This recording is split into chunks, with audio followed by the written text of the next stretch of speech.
अस्सलाम वालेकुम स्टूडेंट्स, क्या हाल है आप लोगों का। मैं नवीद इकबाल एक नए लेक्चर के साथ जो है ना वो हाजिर हूँ। और आज का लेक्चर जैसे कि आप स्क्रीन पर देख रहे हैं इलेक्ट्रोमैग्नेटिज्म है। तो इलेक्ट्रोमैग्नेटिज्म जब नाम से ही जाहिर है कि दो चीज़ों का, दो डिफरेंट फील्ड्स का नाम जो है ना वो एक साथ लिया जा रहा है, इलेक्ट्रिसिटी एंड मैग्नेटिज्म।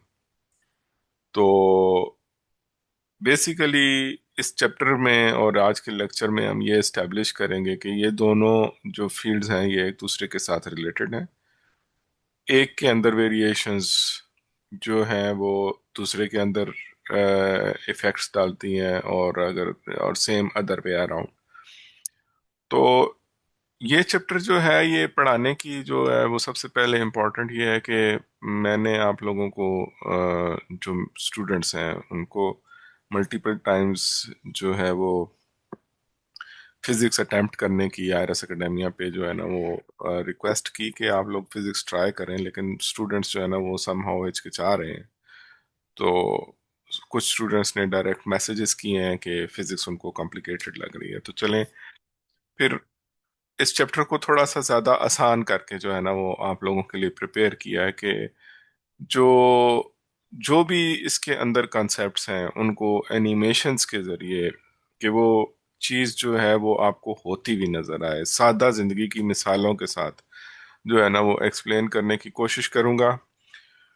जो अ, अगर एमडी कैट के लिहाज से दिया जाए, देखा जाए तो छः के छः जो इलेक्ट्रोमैग्नेटिज्म के लर्निंग आउटकम्स हैं उन सारों पे ये लेक्चर फोकस करेगा।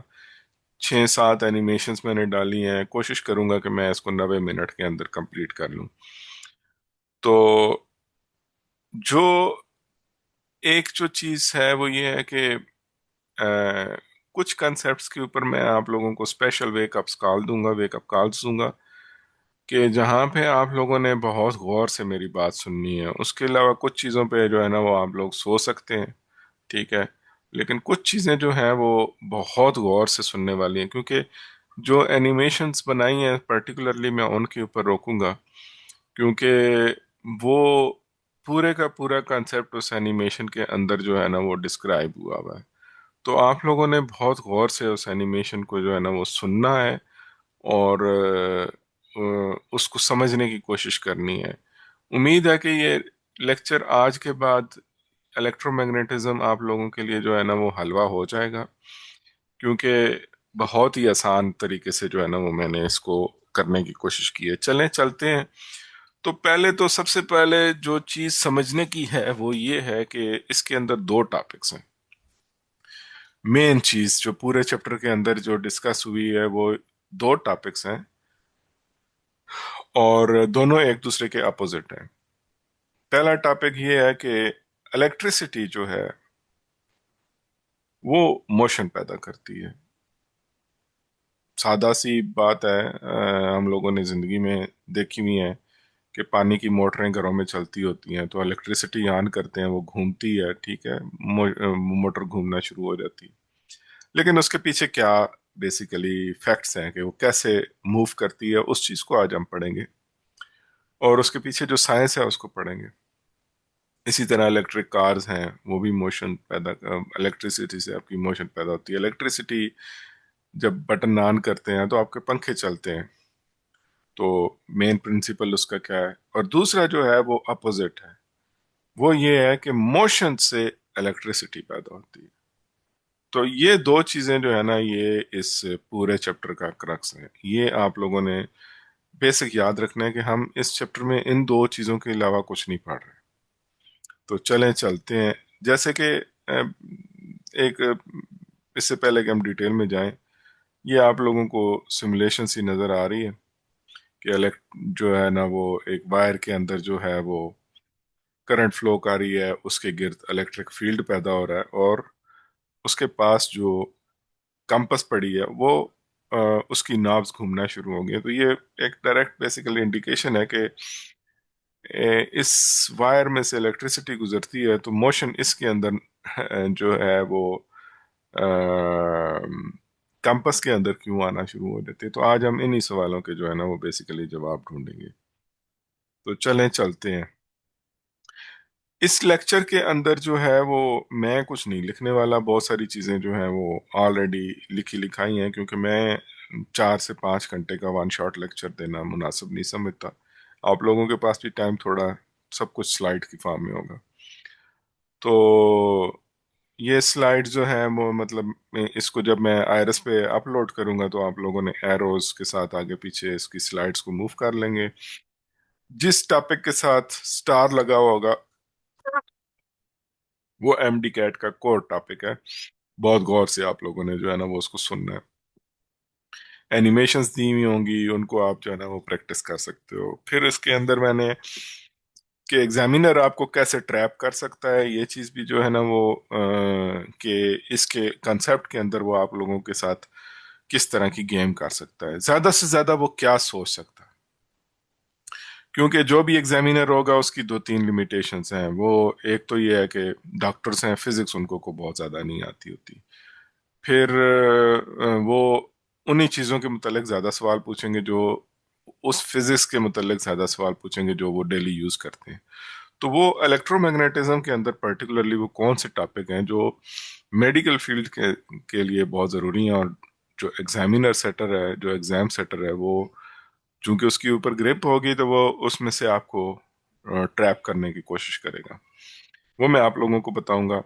फिर शॉर्टकट्स के क्वेश्चन आ जाएं तो उनका शॉर्ट जो है ना वो आंसर कैसे जल्दी जल्दी इन क्विक वे आप लोगों को उसका आंसर कैसे देना है। फिर एमसीक्यू जनरेटर कि वो एग्जामिनर आपसे किस किस तरह के एमसीक्यूज जो है ना वो एक खास जो है ना वो अम्ब्रेला के अंदर रह के ही पूछ सकता है, उससे बियॉन्ड नहीं जा सकता।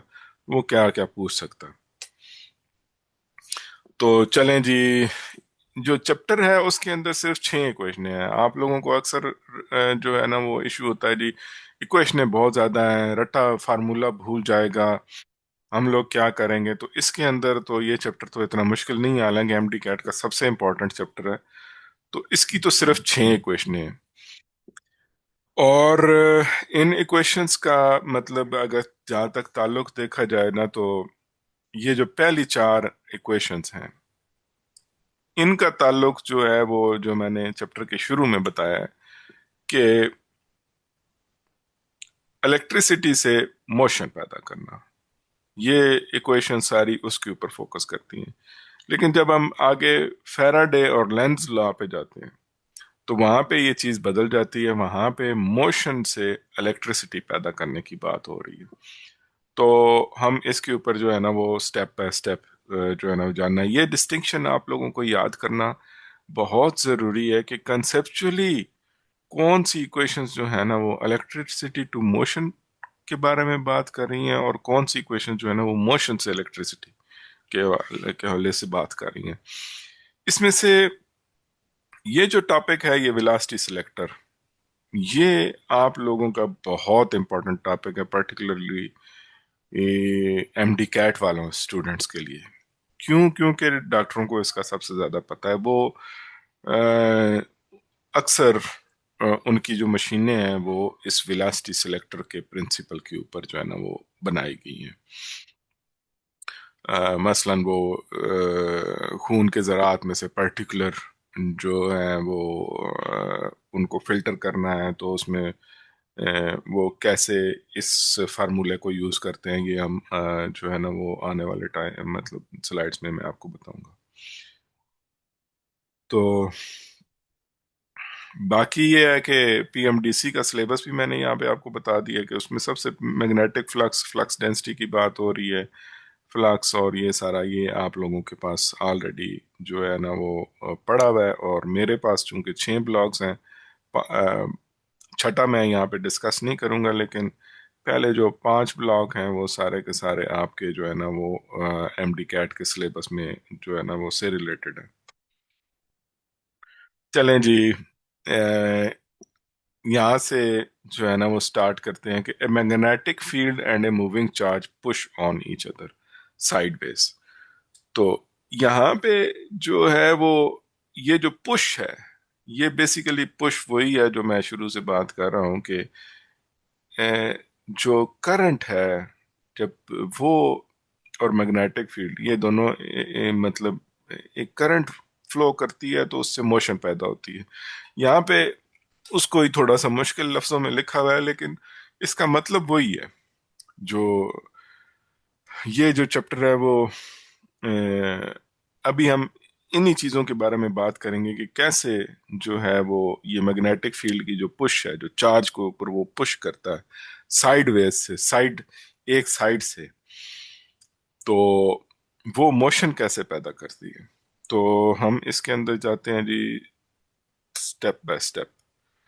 तो चलें जी प्रूव करते हैं। ठीक है। ये आप लोगों के सामने एक सादा सी एनिमेशन बनी हुई है कि एक बैटरी के साथ एक वायर कनेक्टेड है।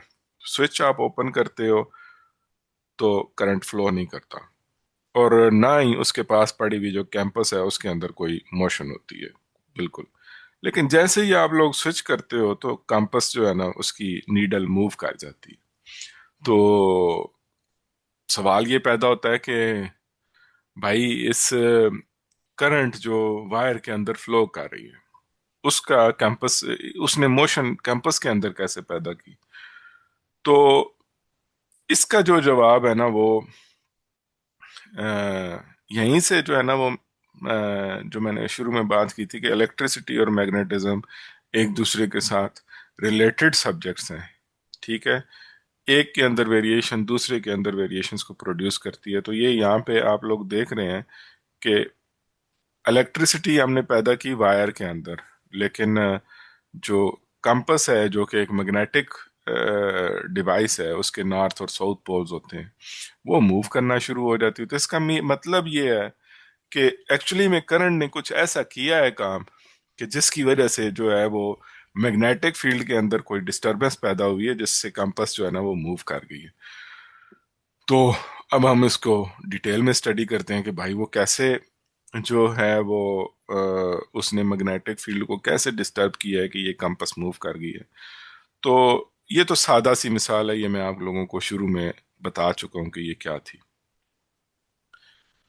अब हम चलते हैं जी, एक सादा सा एक्सपेरिमेंट करते हैं कि मेरे पास एक मैग्नेटिक फील्ड है। मगनातीस के वो मैग्नेटिक फील्ड मैंने पैदा किया है मगनातीस के दो पोल्स के दरमियान, नॉर्थ और साउथ। वो यहाँ पे आपको लाइनों के अंदर नजर आ रहा है। और उस मैग्नेटिक फील्ड के अंदर मैंने एक जो है ना वो वायर रखी है, लेकिन वो वायर सिंपल वायर नहीं है। उस वायर के अंदर से जो है ना वो करंट फ्लो कर सकती है। मतलब ये है कि उस वायर को बैटरी के साथ कनेक्ट करना पड़ेगा। तो जैसे ही मैं उस वायर को जो है वो बैटरी के साथ कनेक्ट करता हूँ, उसके अंदर करंट फ्लो करती है। तो आसान अल्फाज में ये है कि एक मैग्नेटिक फील्ड तो वो है जो ये वाइट लाइंस वाला, ये तो वो है जो मैग्नेट्स के दरमियान एक already existing established magnetic field है, जो दो मैग्नेट्स के दो पोल्स को सामने रखने की वजह से बना है। लेकिन ये जो मैग्नेटिक फील्ड है जो सर्कुलर है, ये पर्टिकुलरली बना है कि जब इस वायर में से करंट फ्लो की। तो जब भी किसी वायर से करंट फ्लो करेगी तो करंट के फ्लो से उस वायर के अराउंड उसका एक अपना मैग्नेटिक फील्ड बन जाएगा, जो कि सर्कुलर फॉर्म में है। अब ये तो हो गई जी फील्ड है, लेकिन अब यहाँ पे बात आ जाती है कि पहले एक फील्ड मौजूद था, अब एक ऊपर दूसरा आ गया। अब इन दो फील्ड्स ने एक दूसरे के साथ इंटरेक्ट करना है। ठीक है। अब सिर्फ बात वायर तक नहीं रही, अब दो फील्ड्स एक दूसरे के, एक फील्ड के अंदर दूसरा फील्ड जो है ना वो आके अपनी जगह बना रहा है। तो जब उसने अपनी जगह बनाई तो उसमें होता ये है कि किसी जगह पे ये फील्ड एक दूसरे को री इन्फोर्स करते हैं, मतलब एक दूसरे के इफेक्ट को और ज्यादा बढ़ाते हैं। उसको अ, जो है वहां पे उस साइड पे जो फील्ड लाइंस है ना वो डेंस हो जाती हैं, जबकि अपोजिट साइड पे जहाँ पे वो एक दूसरे को कैंसल करते हैं वहां पे लाइंस स्पार्स हो जाती हैं, और आपकी जो फोर्स है वो लगती है towards dense to the sparse side. तो ये अगर आप लोगों को अभी समझ नहीं आया तो अगली स्लाइड इससे बहुत ज़्यादा इसको डिटेल में बताएगी, क्योंकि उस वक्त हम इसकी जो है ना वो डायरेक्शन बताएंगे। ये सिंपल ये बात है कि आपको किसी भी वायर को एक फील्ड के अंदर रखते हैं तो वायर का फील्ड पैदा होता है और दो फील्ड इंटरेक्ट करते हैं। किसी जगह पे वो री करते हैं, किसी जगह पे वो एक दूसरे को कैंसल आउट करते हैं। तो उस री और कैंसल आउट करने की वजह से जो है ना वो वायर उसके अंदर जो है ना वो मूव कर, उसके ऊपर एक फोर्स लगती है जिसकी वजह से वायर मूव कर जाती है। तो इससे एक चीज मैं यहाँ पे एस्टेब्लिश कर रहा हूँ कि वायर के ऊपर फोर्स लगी तो दैट मीन्स के मोशन पैदा हो गई। आसान सी बात। तो चलें अब इसको हम डिटेल में समझते हैं। ये जो एनिमेशन है ना ये आप लोगों ने, अगर आप इस वक्त तक सो रहे हैं और आप लोगों को पीछे कोई बात समझ नहीं आई, तो अब आप लोगों ने बिल्कुल जाग जाना है, आंखें खोल के बैठना है, क्योंकि यहाँ पे जो है ना वो मैं पूरा कंसेप्ट जो है ना वो आप लोगों को एक्सप्लेन करने लगा हूँ। और ये कंसेप्ट जो है ना वो यहाँ पे इस पूरी एक स्लाइड के अंदर पूरा कंसेप्ट आप लोगों को समझ आ जाएगा। तो चलें जी, ये देखें ये एक फील्ड है, पहले का मौजूद है, ठीक है। और इस फील्ड की जो डायरेक्शन है ना वो ये आप लोगों को मूविंग डॉट से पता चल रही है कि और एक फील्ड है और इसकी डायरेक्शन है। और उसके अंदर हमने वायर रखी हुई है, ये वाली, ये येलो वाली, ठीक है। और जब तक हमने इसमें से करंट नहीं गुजारी तो ये वायर साकिन पड़ी हुई है, इसके ऊपर कोई असर नहीं पड़ रहा।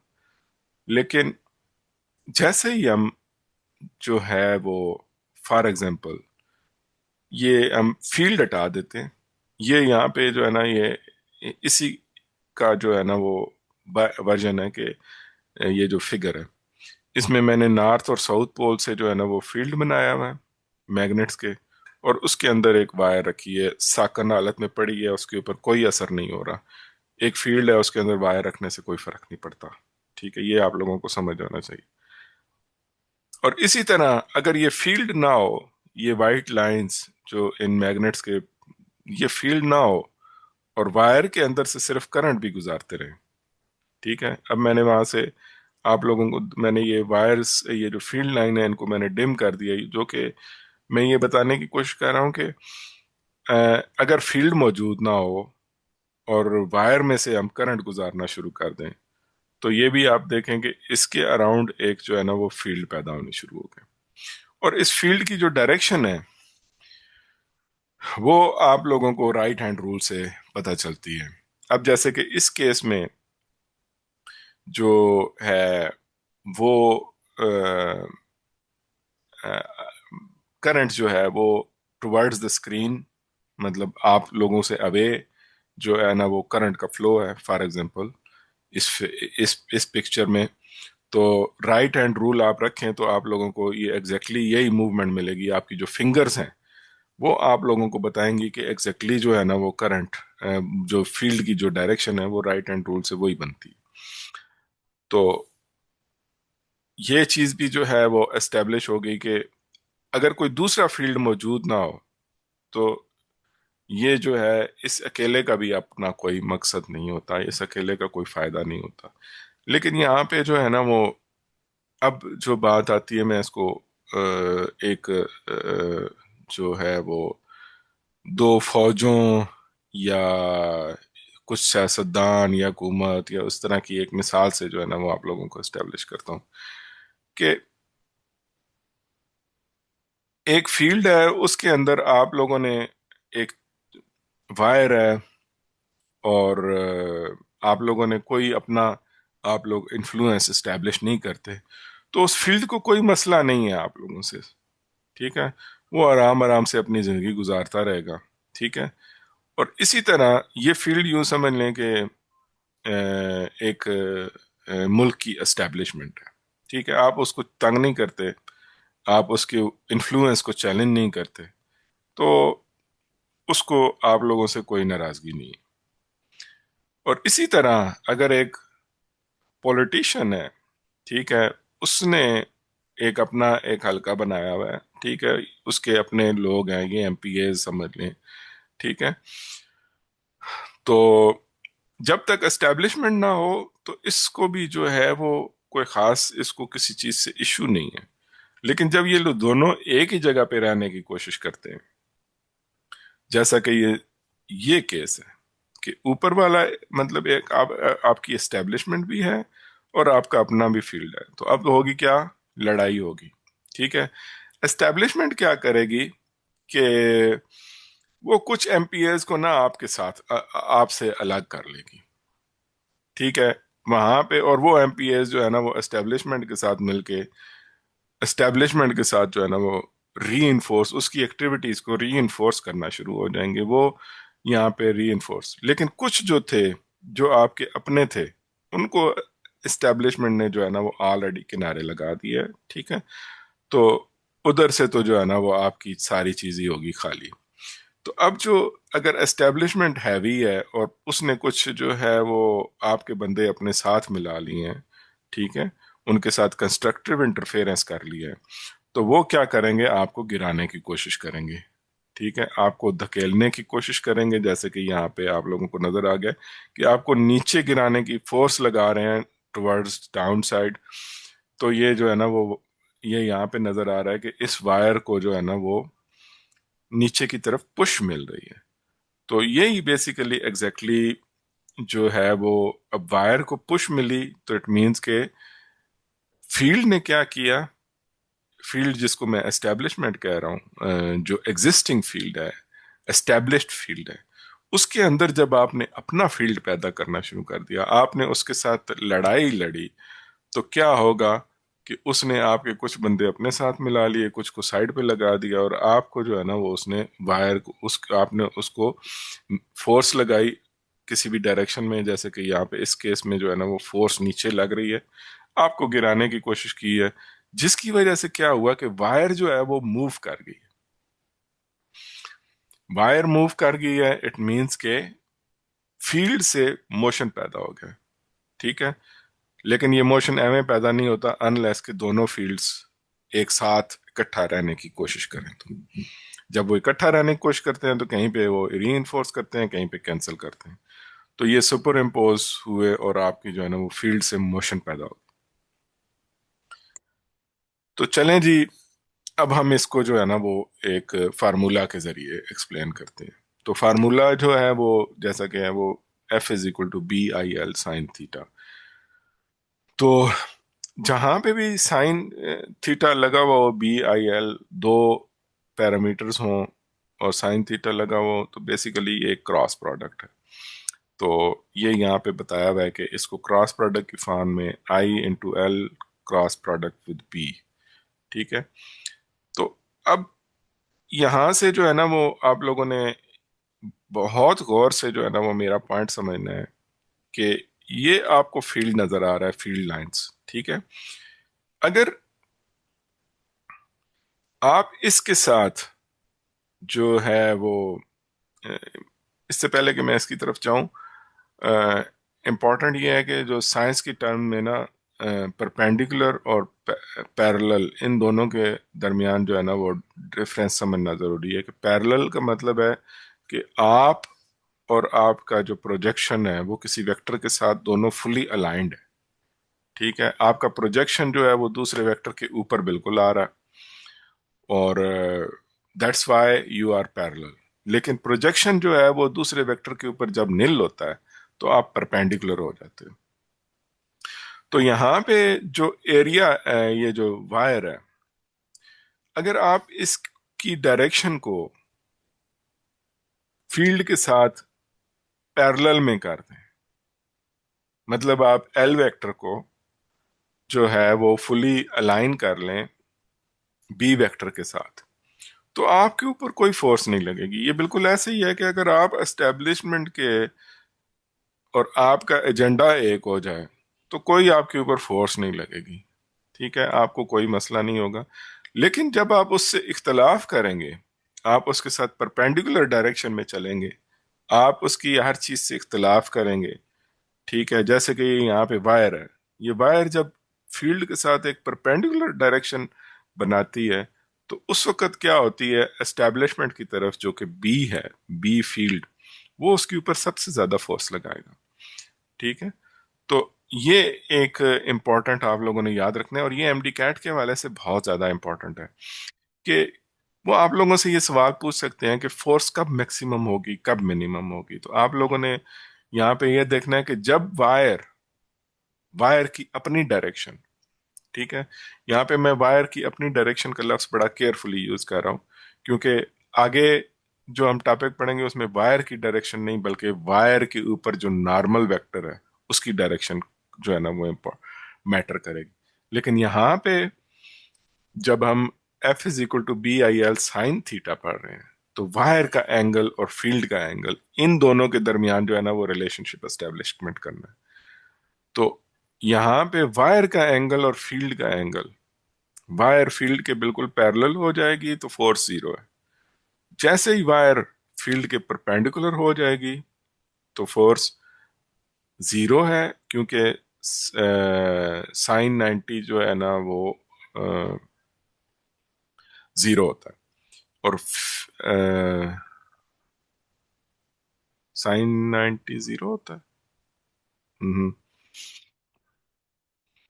हाँ जी, साइन 91 है। ठीक है। तो जैसे ही साइन 91 हुआ तो इसके ऊपर सबसे ये वाला फैक्टर जो है ना साइन 91 हुआ तो फोर्स क्या होगी, बी आई एल। तो बी आई एल मतलब आपके ऊपर मैक्सिमम फोर्स लग रही है।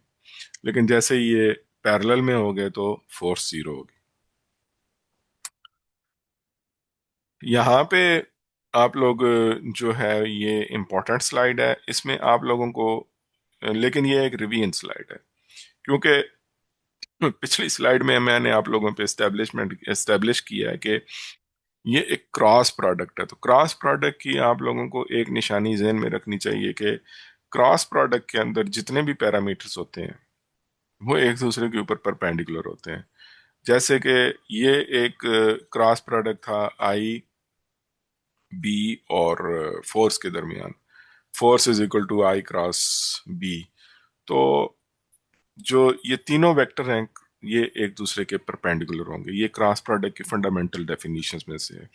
और ये आप लोगों ने याद रखना है क्योंकि एमसीक्यूज हमेशा इसमें से ही बनेंगे, आप लोगों से यही आइडेंटिटी पूछेंगे, क्योंकि कोई भी आप लोगों से क्रॉस प्रोडक्ट की डेफिनेशन नहीं पूछेगा। क्रॉस प्रोडक्ट और वेक्टर्स का जो चैप्टर है वो यहाँ पे आपके आके आपसे इस तरह पूछा जाएगा कि एग्जामिनर ये भी वेरीफाई कर ले कि उसको इलेक्ट्रोमैग्नेटिज्म का भी पता है और प्लस वेक्टर्स भी इसको आते हैं। तो इसलिए क्रॉस प्रोडक्ट की जो डेफिनेशन है ना वो यहाँ पे आप लोगों ने यूज करनी है, यहाँ पे आप लोगों ने रिकॉल करनी है कि क्रॉस प्रोडक्ट के अंदर जो तीन चीजें, तीन पैरामीटर्स हैं वो तीनों के तीनों ऑर्थोगोनल होते हैं, क्योंकि अम, यहाँ पे बी और आई एक दूसरे के परपेंडिकुलर है, और फोर्स जो है ना वो नॉर्मल वेक्टर है जो क्रॉस प्रोडक्ट की तरफ से मिल रहा है। और ये आप लोगों से क्वेश्चंस पूछे जाएंगे। तो चलें अब यहाँ पे जो है ना इसी फार्मूले को एक डिफरेंट एंगल से देखते हैं। फर्ज करें कि साइन 91 है, तो हमने अज्यूम कर लिया, तो इस फार्मूले को दूसरी फॉर्म ये है कि इसको मैग्नेटिक फील्ड की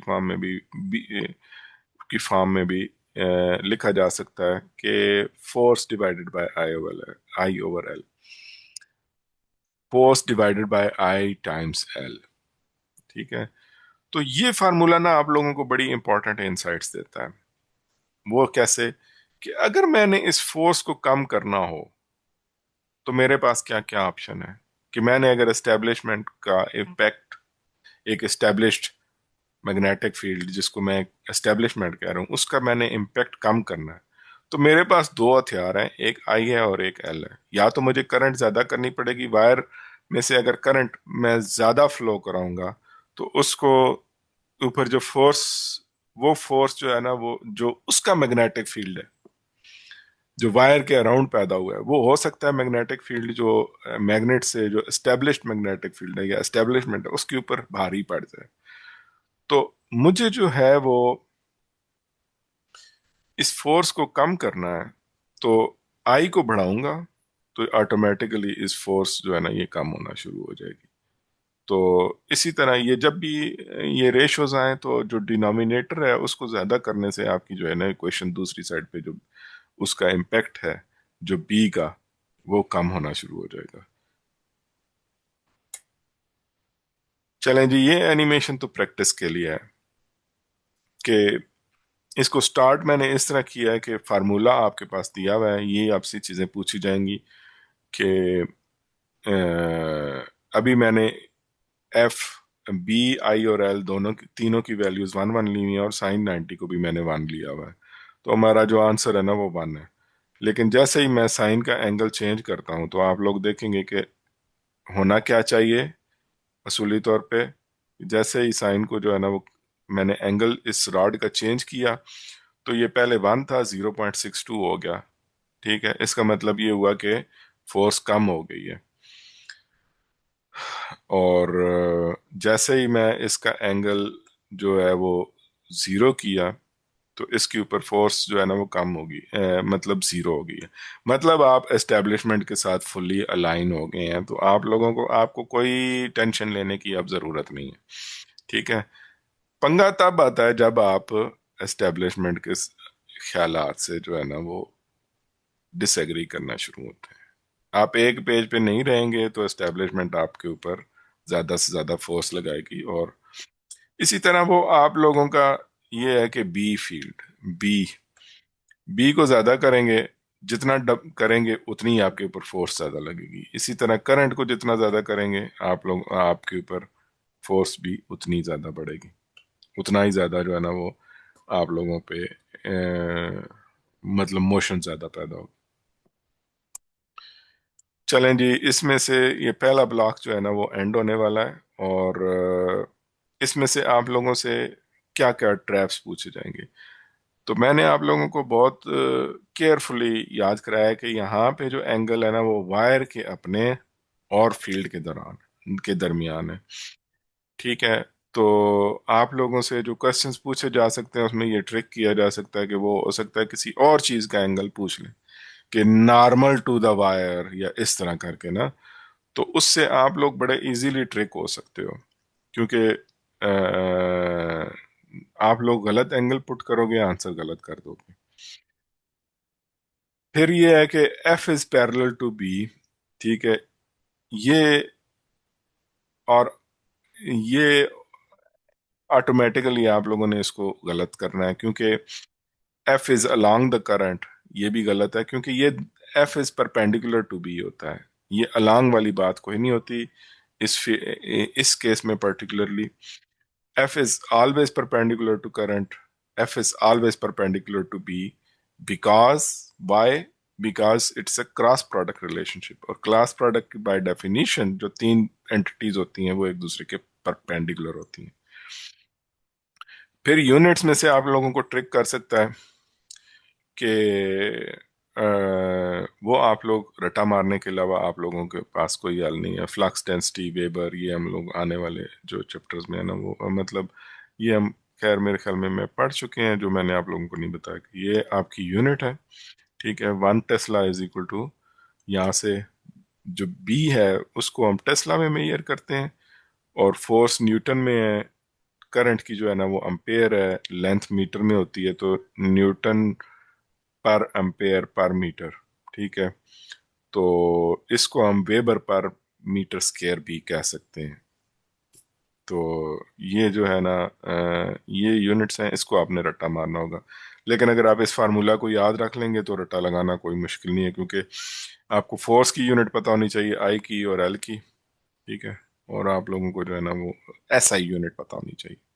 वो आप लगाएंगे प्लग इन करेंगे तो आप लोगों को पता चल जाएगा। ये बी की जो है वो टेस्ला है, जो फ्लक्स होगा उसको हम वेबर के से जो है ना वो डिनोट करते हैं। तो एग्जामिनर आपसे क्वेश्चन पूछ सकता है कि ये व्हाट इज दिस कॉल्ड, ये यूनिट के क्वेश्चन है। तो ये फ्लक्स डेंसिटी है, इसको टेस्ला कहते हैं। फिर उसमें से वो करंट को डबल करें, लेंथ को हाफ करें, वो जो रिलेशनशिप है। तो उससे आपके क्वेश्चंस आ सकते हैं। फिर डायरेक्शन, वायर की डायरेक्शन के ऊपर आपके क्वेश्चंस आ सकते हैं कि मैंने इतनी वायर को इस डायरेक्शन में रखा हुआ है तो फोर्स मैक्सिमम होगी या मिनिमम होगी। ठीक है। और उसके अलावा जस्ट सिंपल अगर मैग्नेटिक इंडक्शन की जो है ना वो डेफिनेशन इस तरह करके ना ये भी आप लोगों से पूछी जा सकती है। ठीक है। कि ये फोर्स पर यूनिट करंट पर unit length at right angles, ये यहाँ पे ये एग्जैक्टली exactly आप लोगों की डेफिनेशन है कि फोर्स पर यूनिट करंट पर यूनिट लेंथ एट 90 डिग्री, क्योंकि साइन 91 होता है तो वो हमने इसको ऑलरेडी जो है ना वो यहाँ पे इस फार्मूला के अंदर यूज किया हुआ। चलें, कुछ सवाल जो है, a wire is placed at 90 degree. अब ये क्वेश्चन बड़ा सादा सा है कि वायर का अपना एंगल जो है ना वो 90 डिग्री बताया हुआ है टुवर्ड द फोर्स।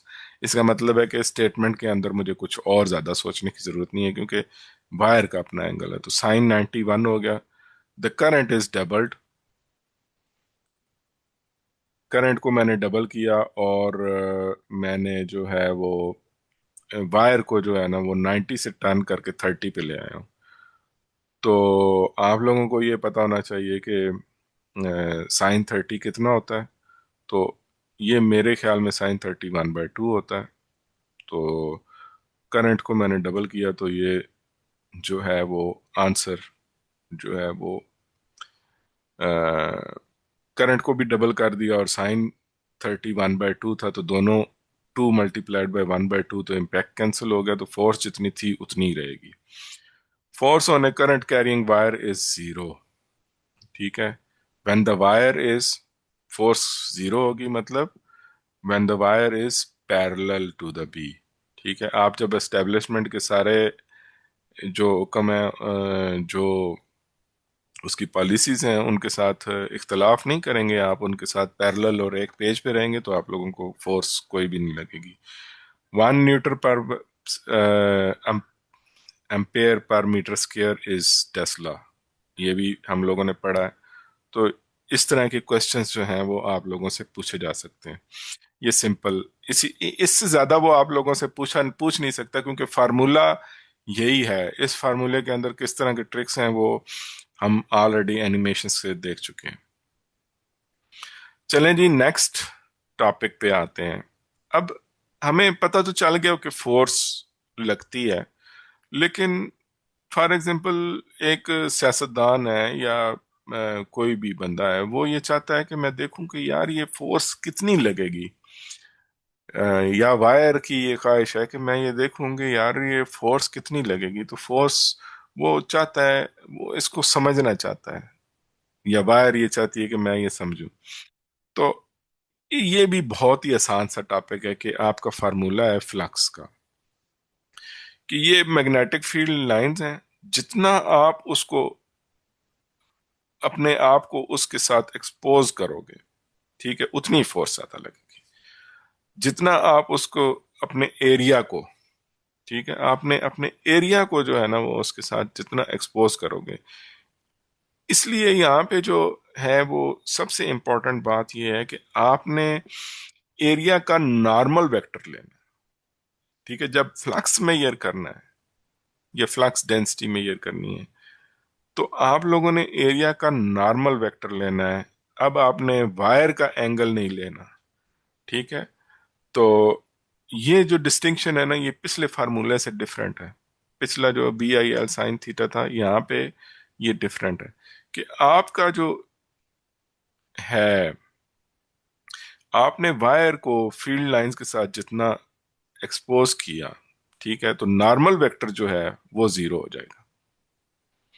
और ना, चूंकि ये काज थीटा है तो काज 0 1 होता है, तो इट मीन के आपको जो मैक्सिमम फ्लक्स होगा वो कब होगा, जब आपका नॉर्मल वेक्टर फील्ड के जो है ना वो पैरेलल में हो जाएगा। और जैसे ही नॉर्मल वेक्टर फील्ड के परपेंडिकुलर होगा तो फ्लक्स जीरो होगा। जैसे कि आप यहाँ पे देख सकते हैं कि ये फार्मूला है, ठीक है, BA cos थीटा। तो cos 0 1 और ये कॉस थीटा कौन सा एंगल है? नॉर्मल का। तो जो फ्लक्स है बाय डेफिनीशन वो तो ये है कि कितनी लाइंस के साथ आपके वायर जो है ना वो एक्सपोज हुई है, ठीक है, वो फ्लक्स है। और वो वेबर से मेजर किया जाता है। फ्लक्स डेंसिटी जो है वो टेस्ला है, ठीक है। और ये पर यूनिट एरिया की शर्त इसमें लग जाती है। फ्लक्स की कोई शर्त नहीं है, लेकिन फ्लक्स डेंसिटी जब हो तो पर यूनिट एरिया की शर्त जो है ना वो लाजमी लगती है।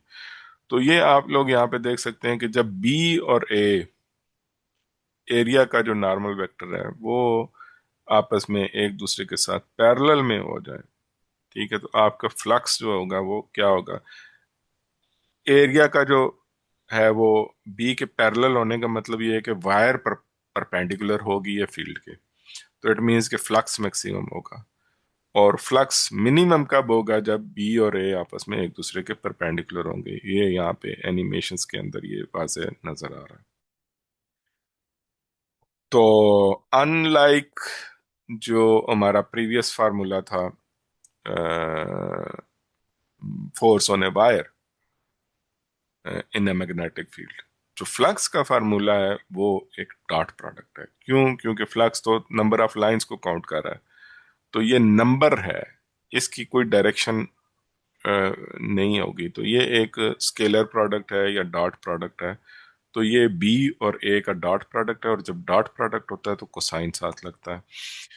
और इसमें सिंपल सी चीज़ें हैं कि आप लोगों को कॉस का जो है ना वो याद रखना पड़ेगा कि कॉस जीरो जो होता है ना वो वन होता है, कोसाइन वेव जीरो पे वन होती है। और उसके अलावा आप जैसे जैसे उसको बढ़ाते जाएंगे कॉस की वैल्यू कम होती जाएगी, तो फ्लक्स भी कम होना शुरू हो जाएगा। तो फ्लक्स मैक्सिमम कब होगा? जब थीटा जीरो होगा। फिर इसमें से जो यहाँ पे याद रखने वाली है वो मैंने बात आप लोगों को पहले ही बताया कि आपने ये देखना है कि जो एरिया का नॉर्मल वेक्टर है, आपकी वायर के ऊपर जो नॉर्मल वेक्टर है उसका फील्ड के साथ एंगल जो है ना वो जीरो है या परपेंडिकुलर है, वो आपका डिफाइन करेगा कि फ्लक्स मैक्सिमम है या मिनिमम है। तो इसमें से ये उसी के ऊपर आप लोगों का जो है ना वो ये एक एफएससी की बुक से ही मैंने न्यूमेरिकल लिया था कि उसमें से ना वो आप लोगों के साथ एग्जामिनर गेम कैसे करता है। तो ये है कि उसने क्या किया है कि उसने बताया है कि वायर का एंगल जो है वो बन रहा है मेरा 30 डिग्री। तो उसने वायर का एंगल दे दिया है, लेकिन और उसको कहा है कि आप जो है ना वो बताएं कि फ्लक्स कितना होगा। तो एक जो स्टूडेंट है जो जिसको कंसेप्ट क्लियर नहीं होगा वो क्या करेगा? वो 90 डिग्री को डालेगा फार्मूला के अंदर, बी ए कोसाइन थीटा के फार्मूले के अंदर, और कर जाएगा क्वेश्चन गलत। तो या इसीलिए मैंने ये बात आपको बताई है कि ये ट्रिक आप लोगों के साथ किया जा सकता है। तो आप लोगों ने वायर का एंगल नहीं लगाना, यहाँ पे नॉर्मल टू द वायर का एंगल लगाना है। और नॉर्मल टू द वायर निकालने के लिए आप लोगों ने उसमें से 90 में से वो 30 माइनस करना है, तो रिमेनिंग जो एंगल आएगा ना वो आप लोगों का नॉर्मल टू द वायर आएगा। और फिर वो cos 60 आप पुट करेंगे तो आप लोगों का क्वेश्चन जो है ना वो ठीक होगा, जैसे कि ये इस एग्जांपल में। तो इससे बेटा आप लोगों ने ट्रिक नहीं होना, ये चीज बहुत ध्यान से है ना आप लोगों ने, मैं बार बार बता रहा हूँ, ये बहुत ध्यान से इसमें से क्वेश्चन आया तो जो मुश्किल तरीन क्वेश्चन आएगा वो इसी में से ही आएगा। आप लोगों ने क्वेश्चन पढ़ते हुए ये नोट करना है कि ये वायर का एंगल बता रहा है या नॉर्मल टू द वायर का एंगल बता रहा है या नॉर्मल टू द एरिया का एंगल बता रहा है। अगर नॉर्मल टू द एरिया का एंगल बता रहा है तो फिर तो भी एक cos थीटा आराम से लग जाएगा। लेकिन अगर उसने वो नहीं बताया तो देन फिर आप लोगों ने 90 में से माइनस करना है और जो एंगल बनेगा वो आप लोगों ने लगाना है। ये अब एरिया इसका जो है ना वो एक्सपोज है इस एनिमेशन में। अम,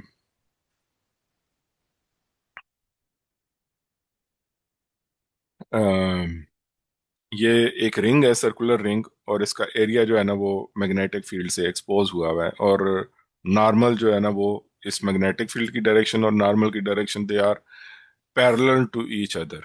तो देन क्या है, कॉज 0 1, इसका मतलब है कि मैग्नेटिक फ्लक्स क्या है, maximum maximum number of field lines यहां से अंदर से गुजर सकती हैं। लेकिन जैसे ही मैंने क्या किया कि इसका एंगल चेंज किया नॉर्मल का, ठीक है, तो अब ये क्या है कि अ, जो है ये नॉर्मल इसमें से इसके 30 डिग्री पे आ गए, तो जो फ्लक्स है वो हाफ हो गया, 0.5 टाइम्स ए, ठीक है, ये हाफ हो गया। और अगर आप इसको फुली 90 पे कर दें तो ये आपका फ्लक्स जो है ना वो जीरो हो गया। अब कोई फील्ड लाइंस आप में से गुजर नहीं सकती, फ्लक्स आपका जीरो हो गया।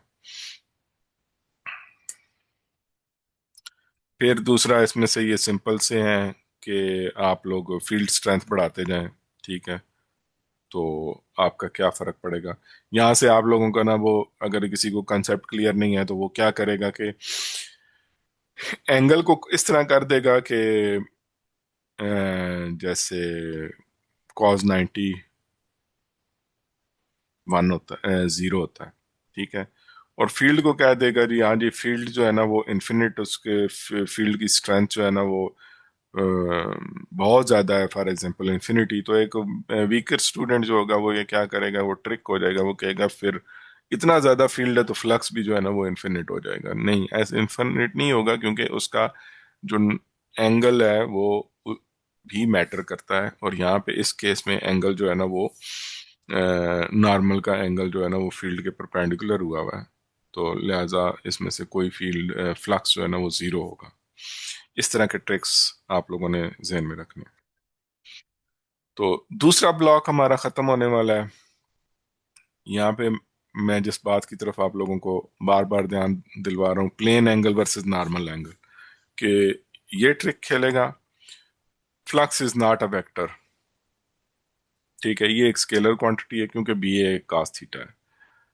फिर strong field is not equal to flux, जो मैंने अभी एक मिसाल दी कि स्ट्रांग फील्ड जो है ना उसने बहुत ज्यादा स्ट्रांग फील्ड प्रोड्यूस कर दिया, लेकिन फ्लक्स फिर भी जीरो हो सकता है, क्योंकि जो है वो हमारा एंगल बहुत मैटर करता है यहाँ पे। फिर शॉर्टकट्स, इसमें आप लोगों ने कोसाइन का पूरा फार्मूला याद रखना है, पूरी लेडर याद रखनी है कि क्या क्या होती है, अदरवाइज आप इसको सॉल्व नहीं कर पाएंगे। फिर आपने एक दूसरा शॉर्टकट है कि वो, जैसे कि मैंने आपको बताया कि वो कोसाइन का नहीं, वायर का मतलब नॉर्मल का नहीं बल्कि वायर का अपना एंगल बता देगा, तो आपने नॉर्मल का एंगल निकालना है तो 90 माइनस दैट एंगल करना है। और फ्लक्स की जो मैक्सिमम वैल्यू हो सकती है ना वो बी और ए को मल्टीप्लाई करने से ज्यादा नहीं हो सकती। तो आप लोगों के कुछ क्वेश्चंस ऐसे आ जाएंगे जिसमें से कुछ ऑप्शंस कि आपको बी और ए दिया हुआ होगा और आपने इस तरह करना होगा कि हो सकता है तीन वैल्यू ऐसी हो, तीन ऑप्शंस ऐसे हो जाए कि जिनमें जो ओवरऑल वैल्यूज है ना वो बी और ए को मल्टीप्लाई करने से जो ज्यादा है ना वो वाली वैल्यूज है। तो बी और ए से ज्यादा तो हो नहीं सकता, बी मल्टीप्लाइड बाय ए से ज्यादा नहीं हो सकता, क्योंकि साइन और कोसाइन ये इनकी मैक्सिमम वैल्यूज 1 होती हैं, तो बी टाइम्स एक से ज्यादा नहीं हो सकता। तो ऐसे ऑप्शन को आपने स्ट्रेट फॉरवर्ड रिजेक्ट कर देना है कि वो आपकी करेक्ट आंसर में से नहीं हो सकते। फिर चलें जी, how examiner can build MCQs from these, ठीक है, वो वेक्टर वो पूछ सकता है कि ये क्वांटिटी फ्लक्स स्केलर है या वेक्टर, फ्लक्स डेंसिटी स्केलर है या वेक्टर है। तो आप लोगों को फ्लक्स स्केलर है जबकि फ्लक्स डेंसिटी जो है ना वो वेक्टर है। यूनिट वेबर का पूछ सकता है, फिर टेस्ला की यूनिट पूछ सकता है, इनका आपस में रिलेशनशिप। और फिर ये है कि आप लोगों से न्यूमेरिकल के एंगल क्या है, ठीक है। तो दो चीजें हमने अभी तक पढ़ी हैं कि जब हम फोर्स की बात करते हैं B I L sine theta की, तो वहां पे वायर का अपना एंगल, जबकि फ्लक्स जब निकालना हो तो जो नॉर्मल टू द वायर है उसका एंगल। और ये आपसे पूछा जा सकता है। फिर मैक्सिमम कब होगा, मिनिमम कब होगा। फिर रेशो कि अच्छा जी हमने एरिया को हाफ कर दिया है, बी को मैक्सिमम कर दिया है, इससे क्या होगा। तो ये आप लोगों ने जस्ट जब ये इस तरह के सवाल पूछेगा तो आप लोगों ने जस्ट उसमें वैल्यूज प्लग इन करके देखना है कि ये डबल होता है या उतना ही रहता है। अगर तो सवाल वो वैल्यूज प्लग इन करने के बाद formula B I L sine B I L ही रहता है, तो इट मीन्स कि फोर्स जो है ना वो उतनी रही है, अनचेंज रही है। ठीक है। A loop plane is parallel to the uniform. The loop's plane is parallel to the uniform field. The flux through it is maximum, क्योंकि नॉर्मल जो है, नॉर्मल पैरेलल नहीं है, ये जीरो होगा। ठीक है, क्योंकि लूप की प्लेन जो है वो पैरेलल है, तो नॉर्मल क्या होगा, वो फील्ड के परपेंडिकुलर है, तो cos 90 जीरो होने की वजह से वो जीरो हो जाएगा। Plane of Kyle makes an angle 60 degree with B. Which factor multiplies with this? ये सिंपली ये है कि आपने कोसाइन लगानी है, और ये प्लेन ऑफ द कायल मेक्स एन एंगल 60 डिग्री। ठीक है, तो इसमें मतलब ये है कि प्लेन ऑफ द कायल 60 डिग्री बना रही है, लेकिन नॉर्मल क्या बनाएगा उसका, नॉर्मल बनाएगा 90 माइनस 60 30। ठीक है,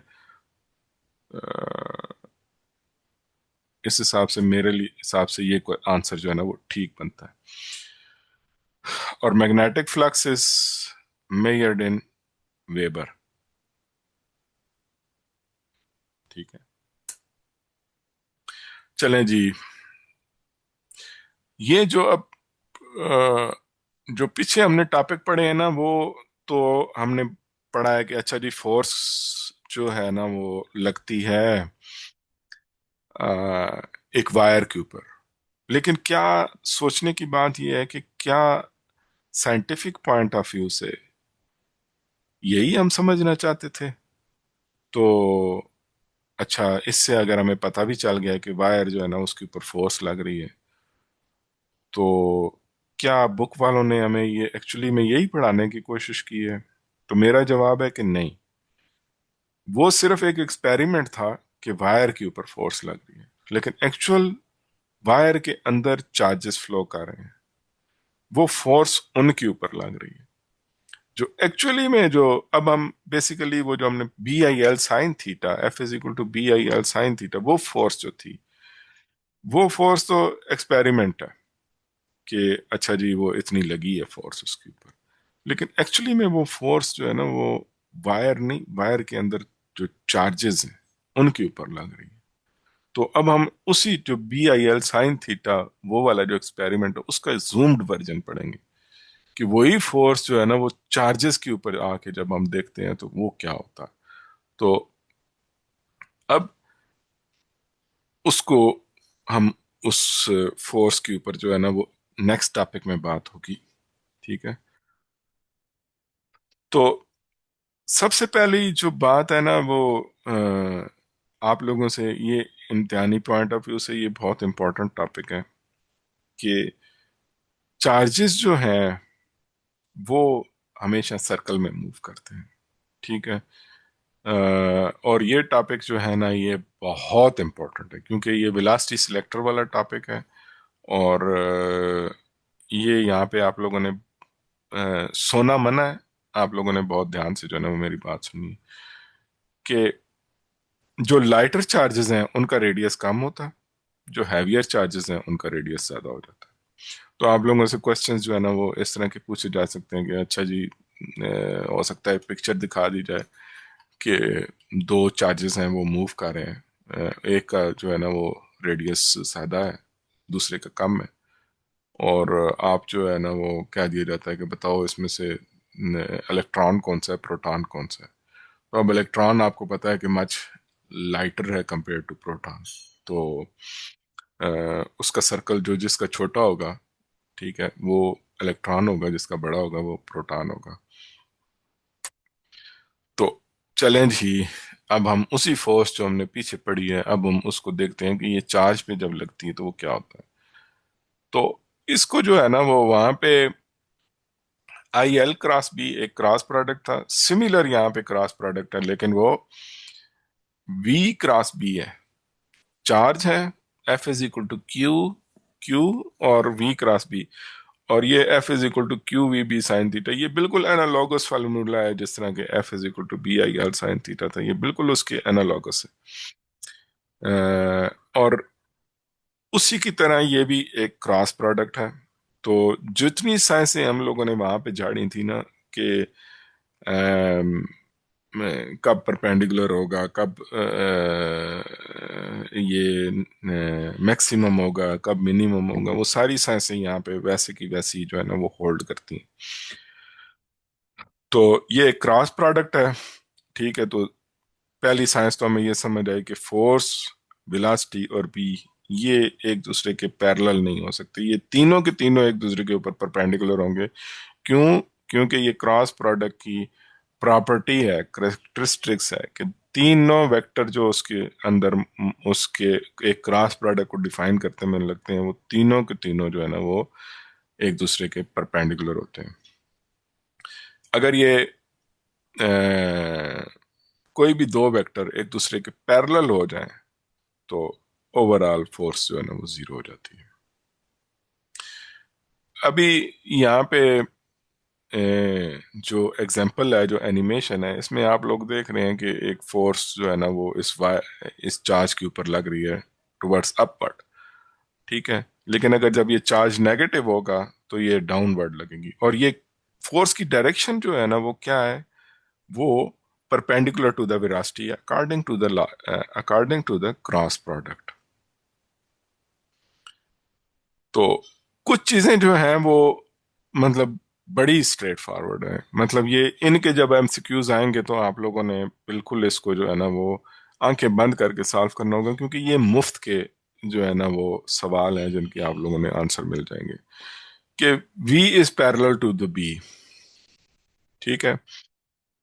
तो ये क्रॉस प्रोडक्ट है, तो V parallel to the B sine zero हुआ, तो ओवरऑल आंसर फोर्स जीरो होगी, ठीक है।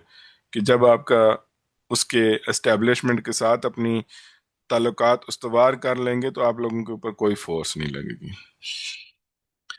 वेलोसिटी इज जीरो, एक स्टैटिक चार्ज, कोई फोर्स नहीं लगेगी। क्यों? क्यों? क्योंकि स्टैटिक चार्ज तो करंट ही नहीं पैदा करता, और करंट नहीं पैदा होगी तो फील्ड पैदा नहीं होगा, तो स्टैटिक चार्ज का तो मसला ही नहीं है। तो ये आपकी फोर्स उसके ऊपर भी जीरो ही लगेगी। और फोर्स जो है वो परपेंडिकुलर टू द वेलोसिटी है according to the cross product. और जब force perpendicular to the velocity हो तो वर्क क्या होगा? जीरो, ठीक है। आप सर्कल में घूमते रहोगे, ठीक है, और जब सर्कल में घूम के आपका डिस्प्लेसमेंट जीरो है, आप लोगों ने कोई वर्क नहीं किया, तो लिहाजा स्पीड और काइनेटिक एनर्जी बिल्कुल चेंज नहीं होती। और ये जो चीज़ें हैं ना, ये मुफ्त के एमसीक्यूज हैं जिनसे आपका सवाल बन सकता है, और आप लोगों ने आंसर अगर आपको ये कंसेप्ट क्लियर होंगे तो आप इनका आंसर बेहतरीन तरीके से दे सकते हैं। चलें जी, परपेंडिकुलर एंट्री, ठीक है। F is always perpendicular to the V, ठीक है। अब एक सर्कल में मूव कर रहा है चार्ज, कोई भी चार्ज है, चाहे वो इलेक्ट्रॉन हो चाहे प्रोटॉन हो, तो उसकी वेलोसिटी डायरेक्शन जो है ना वो क्या होगी? Tangent to the circle. Tangent वो लाइन होती है जो सर्कल को सिर्फ एक पॉइंट से टच करके जा रही होती है, ठीक है। जो वेलोसिटी है वो टुवर्ड्स द टेंजेंट है, और उसके परपेंडिकुलर होना है फोर्स ने, क्योंकि क्रॉस प्रोडक्ट है। तो फोर्स किस तरफ होगी? Towards the centre of the circle. तो ये एग्जैक्टली वही फिनोमेना बन गया जो सेंट्रीपिटल फोर्स का है। तो लिहाजा ये दोनों, सेंट्रीपिटल फोर्स और जो फोर्स ऑन द चार्ज है, they are both equivalent, then from that you can calculate the radius of the circle. तो अब ये जो रेडियस है ना, ये यहां से आपके बनेंगे सारे सवाल, ठीक है। मैंने मास या मोमेंटम को ज्यादा किया तो मेरा रेडियस क्या होगा? मास, इलेक्ट्रॉन वर्सेस प्रोटॉन, ठीक है। प्रोटॉन मोमेंटम ज्यादा देगा, रेडियस ज्यादा हो जाएगा, ठीक है। वेलोसिटी ज्यादा की तो रेडियस ज्यादा हो जाएगा, चार्ज ज्यादा किया तो रेडियस कम, बी ज्यादा किया तो रेडियस कम, ठीक है। तो ये आप लोगों ने जो है ना वो इस रेशो से जो है ना वो आपके सारे फार्मूला बनने हैं। तो जो इस रेशो के न्यूमरेटर में है उनको ज्यादा करेंगे तो रेडियस क्या होगा, ज्यादा। जो डिनोमिनेटर में है उनको ज्यादा करेंगे तो क्या होगा, रेडियस कम हो जाएगा। तो यहाँ पे वही जो बात मैंने पहले की है कि R is equal to M V divided by Q B. Heavy and fast, heavy and fast, heavy and fast मतलब एम और वी ज्यादा है, तो रेडियस क्या होगा, वाइडर सर्कल। ठीक है। और strong field, big charge. Strong field और बिग चार्ज क्या होगा, टाइट सर्कल, छोटा सर्कल बनेगा। ठीक है। और दूसरा, इसका जो पीरियड है वो मोमेंटम पे मैटर करता है। ये पीरियड का फार्मूला है। ठीक है। ये डायरेक्टली प्रोपोर्शनल है टू द मोमेंटम और इनवर्सली प्रोपोर्शनल है चार्ज और बी। मतलब आप फील्ड ज्यादा करेंगे या चार्ज बड़ा करेंगे तो टाइम पीरियड कम हो जाएगा। क्यों? क्योंकि सर्कल आपका जो है ना वो श्रिंक हो जाएगा। और एंट्री एट एनी एंगल, ठीक है। ये आपका वही परपेंडिकुलर टू द सर्कल है। ठीक है, कि फोर्स आपकी जो है ना वो परपेंडिकुलर टू द वेलोसिटी है। और ये एक है। चलें, चलें जी, हम अब देखते हैं कि ये इलेक्ट्रॉन जो है ना वो ये चार्ज पार्टिकल्स, इसी फार्मूले को जो है उसकी हम एनिमेशन करते हैं। कि हमने क्या किया कि स्पीड बढ़ानी शुरू की। ठीक है। अभी हमने सारों को 1 1 1 रखा हुआ है, तो मेरे पास रेडियस जो है ना वो 1 है। ठीक है। तो अब मैं क्या करता हूँ कि स्पीड बढ़ाता हूँ, तो आप देखेंगे कि इसका आहिस्ता आहिस्ता जो है ना वो रेडियस बढ़ रहा है। ठीक है। इसी तरह अब मैं क्या करता हूँ कि बी को बढ़ाता हूँ, तो रेडियस कम होना शुरू हो जाएगा दोबारा। जबकि अगर मैं बी को कम करता हूँ तो रेडियस क्या होगा, दोबारा बढ़ना शुरू हो जाएगा।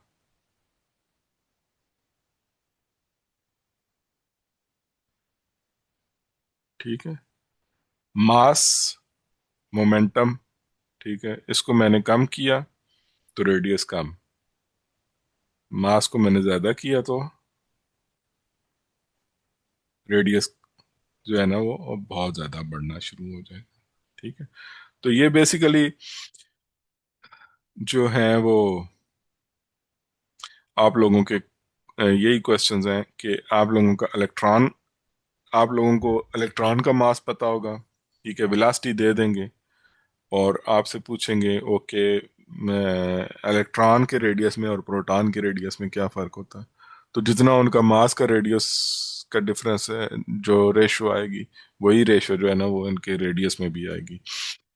और फिर डबल वी करें, इसी फार्मूला के अंदर डबल वी करें, डबल एम करें, उससे क्या फर्क पड़ेगा। इस तरह के जो है ना वो क्वेश्चंस आप लोगों से आ सकते हैं। तो ये आप लोगों ने इसकी, जितने भी आईआरएस पे जाएंगे तो इस तरह के क्वेश्चंस आप लोगों के जो है ना वो प्रैक्टिस कर सकते हो।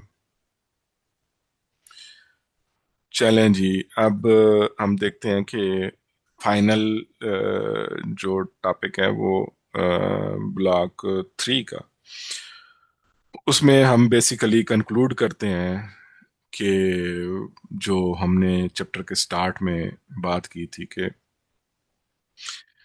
जो करंट है वो बेसिकली आपकी मोशन प्रोड्यूस करती है। ठीक है। तो हमने एक मोटर की जो है ना वो मैंने एनिमेशन बनाई है, आप लोगों को सामने नजर आ रही है। तो अब करंट तो फ्लो कर रही है। ठीक है। स्टैटिक पड़ी हुई है, सिर्फ करंट फ्लो कर रही है तो कोई मसला नहीं है, क्योंकि यहाँ पे फील्ड कोई नहीं है ना। ठीक है, एस्टेब्लिशमेंट यहाँ पे मौजूद नहीं है।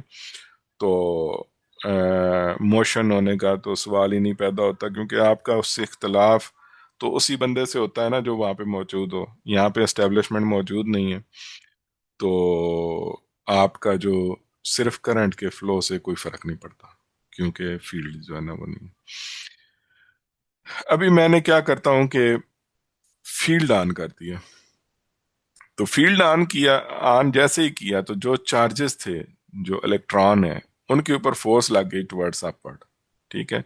ये बी, ये देखें जैसे कि ये बी वेक्टर है ना, ये बी और एफ को एक दूसरे के परपेंडिकुलर होना चाहिए, ये यहाँ पे नजर आ रहा है। तो ये आप देखें कि फील्ड जब मौजूद नहीं था तो ये आराम से जो है ना वो जा रहे हैं from left side to the right side, charges जो है ना वो मूव कर रहे हैं। लेकिन जैसे ही मैं फील्ड लगाऊंगा तो जिस साइड पे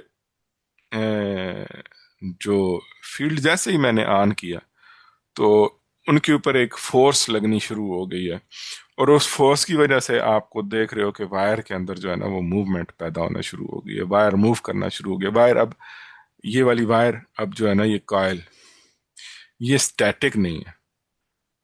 तो ये मैंने उसको इंटेंशनली बांधा हुआ है, और इसके ऊपर आप देखें कि उसकी एक साइड पे अपवर्ड फोर्स लग रही है, एक साइड पे डाउनवर्ड फोर्स लग रही है। ठीक है। तो अब यहाँ पे तो मैंने इसको बांधा हुआ है, लेकिन जैसे ही मैं इसको करूंगा तो ये एक्चुअली में बेसिकली रोटेट करना शुरू हो जाएगा। तो बेसिकली हम लोगों ने क्या जो है वो यहाँ से अंडरस्टैंड किया कि जब भी एक मतलब इस कायल को हमने इसके अंदर रखा तो इसके ऊपर चार्जेस जो है ना वो एक फोर्स एक्सपीरियंस करते हैं। वो फोर्स हमेशा परपेंडिकुलर टू द बी होती है। ठीक है। ये यहाँ पे परपेंडिकुलर टू द बी मतलब ये है कि वो चार्जेस अब इस वायर के एक किनारे को हिट करना शुरू हो जाते हैं। जब वो हिट करते हैं तो उस वायर के ऊपर फोर्स लगती है, और वो फोर्स अब चूंकि हमने इसको यहाँ से एक साइड से बांधा हुआ है तो ये जब ये फोर्स है ये इसको सिर्फ घुमा सकती है, साइड वाइज इसके ऊपर एक्ट कर रही है, तो ये इसको सिर्फ और सिर्फ घुमा सकती है। तो ये वेक्टर जो है ना वो up and down force vector जो है ना वो कंटिन्यूसली हो रहे हैं, जिसकी वजह से जो है ना वो मोशन है। और यही मोशन बेसिकली आप लोगों के पंखों में, रूम कूलर्स में, पानी वाली मोटर्स में यही मोशन है कि एक मैग्नेटिक फील्ड के अंदर कायल रख दी जाती है। कायल जो है वो जैसे ही करंट गुजरती है तो वो मैग्नेटिक फील्ड के अंदर वो फील्ड ऑलरेडी मौजूद होता है, लेकिन जैसे ही उसमें से करंट गुजारते हैं उसका अपना फील्ड उस एग्जिस्टिंग फील्ड के साथ इंटरेक्ट करता है, री और ये प्रोसेसेस कैंसलेशन एक साथ होते हैं, जिसकी वजह से ना वो मूव करना शुरू हो जाता है। और यहाँ पे ये मूवमेंट आप लोग यहाँ पे नोटिस कर रहे हो कि ये मूवमेंट आगे से आप लोगों के पंखे की हो जाए या पानी निकालने वाली मोटर की हो जाए, ये सारी उसको रिफ्लेक्ट करती है। तो ब्लॉक 3 खत्म होने वाला है जी। इसमें ये है कि आप लोगों को ट्रैप क्या जो है ना वो किया जा सकता है कि वो आप लोगों को कह सकते हैं जी मैंने वेलोसिटी ज्यादा कर दी। कंसेप्ट क्लियर नहीं होगा तो आप कहोगे कि अच्छा जी फार्मूला है उसमें velocity F is equal to Q Q V B sine theta, velocity ज्यादा की तो जो है वो फोर्स भी ज्यादा हो जाएगी। तो वो आप लोगों से पूछेंगे कि अच्छा जी वर्क कितना हुआ है। तो ये दोनों एक दूसरे के परपेंडिकुलर हैं तो वर्क तो जीरो होगा। ठीक है। आप लोग क्या करोगे, विलासिटी ज्यादा देखते ही ना आप लोगों ने सीधा साधा माइंड बना लेना है कि वर्क भी ज्यादा ही होगा। नहीं, वर्क ज्यादा नहीं है, क्योंकि क्रॉस प्रोडक्ट की वजह से ये फोर्स परपेंडिकुलर है, ये कोई काम नहीं करती। ठीक है। काइनेटिक एनर्जी और स्पीड कांस्टेंट रहती है, ये सर्कुलर मोशन है। सर्कुलर मोशन के अंदर कोई काम नहीं होता। ठीक है। सिर्फ जो है वो मूवमेंट, उस सर्कुलर मोशन की मूवमेंट जो है ना वो आगे मोटर जनरेटर और मोटर्स चलाने के या पंखे चलाने के काम आती है, सर्कुलर मोशन में। बिगर वी का मतलब अ, फिर आप लोगों से जो है ना वो अ, जो फार्मूला है कि सर्कल का, कि सर्कल का रेडियस कितना ज्यादा और कम होता है, उसके ऊपर के सवाल आ सकते हैं, ये हम बता चुका हूँ। फिर इलेक्ट्रॉन वर्सेस प्रोटॉन। ठीक है। मोमेंटम प्रोटॉन्स का ज्यादा होगा तो उसका सर्कल बड़ा होगा। ठीक है। और ये एक फिक्स आप लोगों को याद होना होगा कि जब भी कोई क्वेश्चन आए कि इलेक्ट्रॉन और प्रोटॉन का इनके रेडियस में क्या फर्क है, तो जितना उनका वो मास में फर्क है, उतना ही उनके रेडियस में फर्क है, 1836 टाइम्स। फिर इसमें से शॉर्टकट क्या है, यही कि डबल मास किया तो डबल आर हो जाएगा, रेडियस डबल। डबल बी किया तो रेडियस हाफ। मास को भी डबल कर दिया, बी को भी डबल कर दिया, तो उसका ऊपर वाला टू इसके नीचे वाले टू से कैंसिल हो गया, तो अनचेंज रहेगा। प्रोटॉन वर्सेस इलेक्ट्रॉन 1836 टाइम्स जो है, ये एक है। फिर आप लोगों से प्रोपोर्शनैलिटी के क्वेश्चंस पूछे जा सकते हैं कि अम, हाँ, ये रेडियस का क्वेश्चंस पूछा जा सकते हैं, ये हम ऑलरेडी बात कर चुके हैं।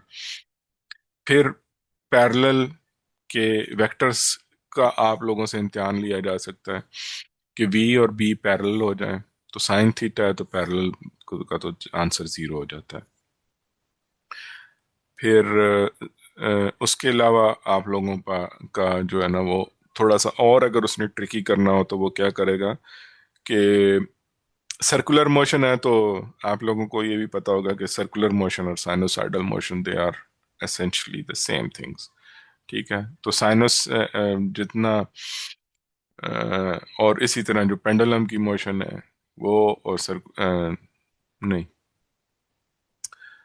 अ, चलें इस बात को छोड़ते हैं कि आप लोगों से ये पूछा जा सकता है कि टाइम पीरियड कितना होगा। ठीक है, ये सर्कुलर मोशन है तो इसका टाइम पीरियड ऑफ कोर्स होगा कि आप कितने टाइम में वो चार्ज अपनी जगह पे वापस मौजूद होगा। तो वो आपका डिपेंड करता है मास पे और चार्ज और उसके मैग्नेटिक फील्ड डेंसिटी पे। तो डायरेक्टली प्रोपोर्शनल होगा जब मास बढ़ेगा, तो और इन्वर्सली प्रोपोर्शनल है जब क्यू और पी पढ़ेंगे। इसका विलासिटी के साथ कोई ताल्लुक नहीं है टाइम पीरियड का। ठीक है, ये आप लोगों ने बहुत ध्यान से जो है ना वो याद रखना है कि जब वो पूछ क्या रहा है, अगर तो वो रेडियस पूछ रहा है तो उसका तो वेलोसिटी के साथ ताल्लुक है। ठीक है, मोमेंटम के साथ ताल्लुक है, पी मोमेंटम एम वी के बराबर होता है, तो मोमेंटम का तो रेडियस का तो मोमेंटम वेलोसिटी के साथ और मोमेंटम के साथ ताल्लुक है, लेकिन टाइम पीरियड का नहीं है। टाइम पीरियड का ताल्लुक सिर्फ मास, चार्ज का मैग्नीट्यूड और बी के साथ है। तो आप लोगों ने इस चीज को याद रखना है। फिर R is directly proportional to momentum, ये क्वेश्चन आप लोगों से बिल्ड कर सकता है। जीरो फोर्स वी और बी पर पैरेलल हो जाए तो फोर्स जीरो, इलेक्ट्रॉन और प्रोटॉन का कंपैरिजन, एनर्जी, ठीक है, कि मैग्नेटिक फोर्स कोई काम करती है, नहीं, बिल्कुल कोई काम नहीं करती, बिकॉज ये सर्कुलर मोशन है। पाथ शेप, ठीक है, जीरो स्ट्रेट लाइन, ये आप लोगों ने रटा मार लेना है। ठीक है, moving charge field, a moving charge carries both electric and magnetic field. Static one, जो चार्ज स्टैटिक होगा उसका सिर्फ इलेक्ट्रिक फील्ड होता है, उसका मैग्नेटिक फील्ड नहीं होता। मैग्नेटिक फील्ड वो प्रॉपर्टी है जो सिर्फ और सिर्फ जब चार्जेस मूव करते हैं तब आती है। तो ये हम from the start of the chapter ये चीज पढ़ रहे हैं कि जब चार्जेस ने मूव करना शुरू किया, जब करंट फ्लो करने शुरू करती है, मतलब चार्जेस मूव करना शुरू होते हैं, तब ही मैग्नेटिक फील्ड पैदा होता है। तो एक स्टैटिक चार्ज सिर्फ इलेक्ट्रिक फील्ड पैदा करता है, इसको इलेक्ट्रोस्टैटिक्स कहते हैं। तो जो इलेक्ट्रोस्टैटिक्स का चैप्टर है वहां पे हम लोगों ने इसी चीज के बारे में बात की। चलें जी, ए प्रोटॉन स्पीड इज डबल्ड, ठीक है, and the field is double two, it's orbital radius becomes, ठीक है। फील्ड डबल की मतलब जो फार्मूला है, ऑर्बिटल रेडियस की बात हो रही है, तो R is equal to M V momentum divided by Q B. ठीक है, ये बी को भी डबल कर रहा है और ऊपर से वेलोसिटी को भी डबल कर रहा है, तो जो आंसर रहेगा वो क्या होगा, unchanged. The radius of a charge particle circular orbit is directly proportional to its momentum, क्योंकि न्यूमरेटर में m भी है जो कि मोमेंटम के बराबर है, डायरेक्टली प्रोपोर्शनल उसी के।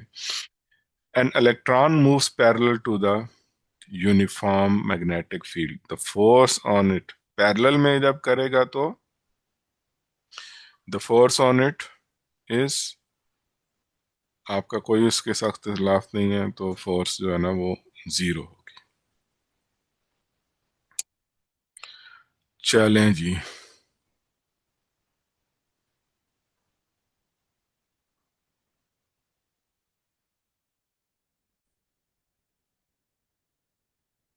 अच्छा जी, अब हमारा अगला टॉपिक जो है ना वो, जैसे कि मैंने आप लोगों को बहुत शुरू में बताया था कि ये जो टॉपिक है ये बहुत ज़्यादा इम्पोर्टेंट है। Why? Because doctors use it every day in their life. कैसे? ये आप लोगों को मैं बताऊंगा, क्योंकि बेसिकली डॉक्टर्स जो है ना वो, उन लोगों ने, आप लोगों को पता है, खून के नमूने लेने होते हैं, कुछ मशीनें वो ऐसी इस्तेमाल करते हैं जिनमें से वो, अगर उनमें से कुछ अब नॉर्मल चीज जो है वो उन लोगों ने फाइंड करनी हो, तो वो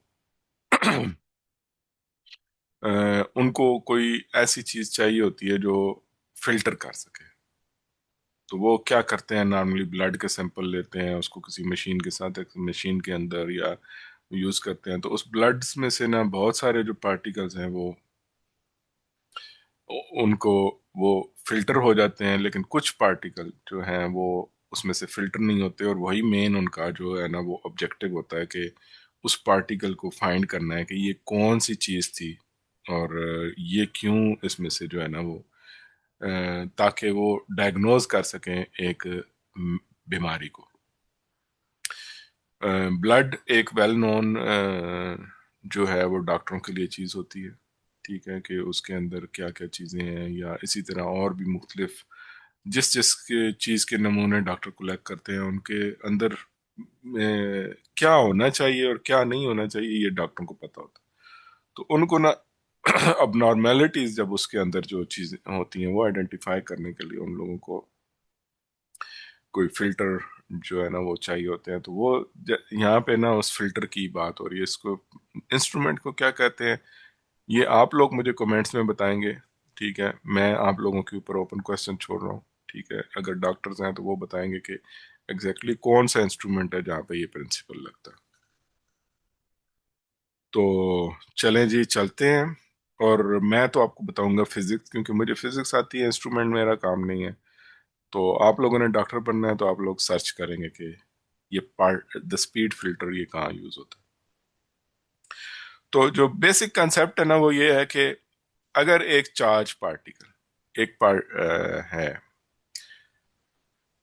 वो जब किसी मैग्नेटिक फील्ड में मूव करता है तो उसके ऊपर दो फोर्सेस लगती हैं। मूव करता है, स्टैटिक पे तो सिर्फ इलेक्ट्रिक फोर्स लगती है, लेकिन जब वो मूव करता है तो उसके ऊपर दो फोर्सेस लगती है। एक magnetic force F is equal to Q V P, और दूसरी उसके ऊपर लगती है F is equal to Q E, ठीक है, इलेक्ट्रिक फोर्स। तो और ये दोनों फोर्सेस जो है ना वो ये एक दूसरे के अपोजिट डायरेक्शन में होती है।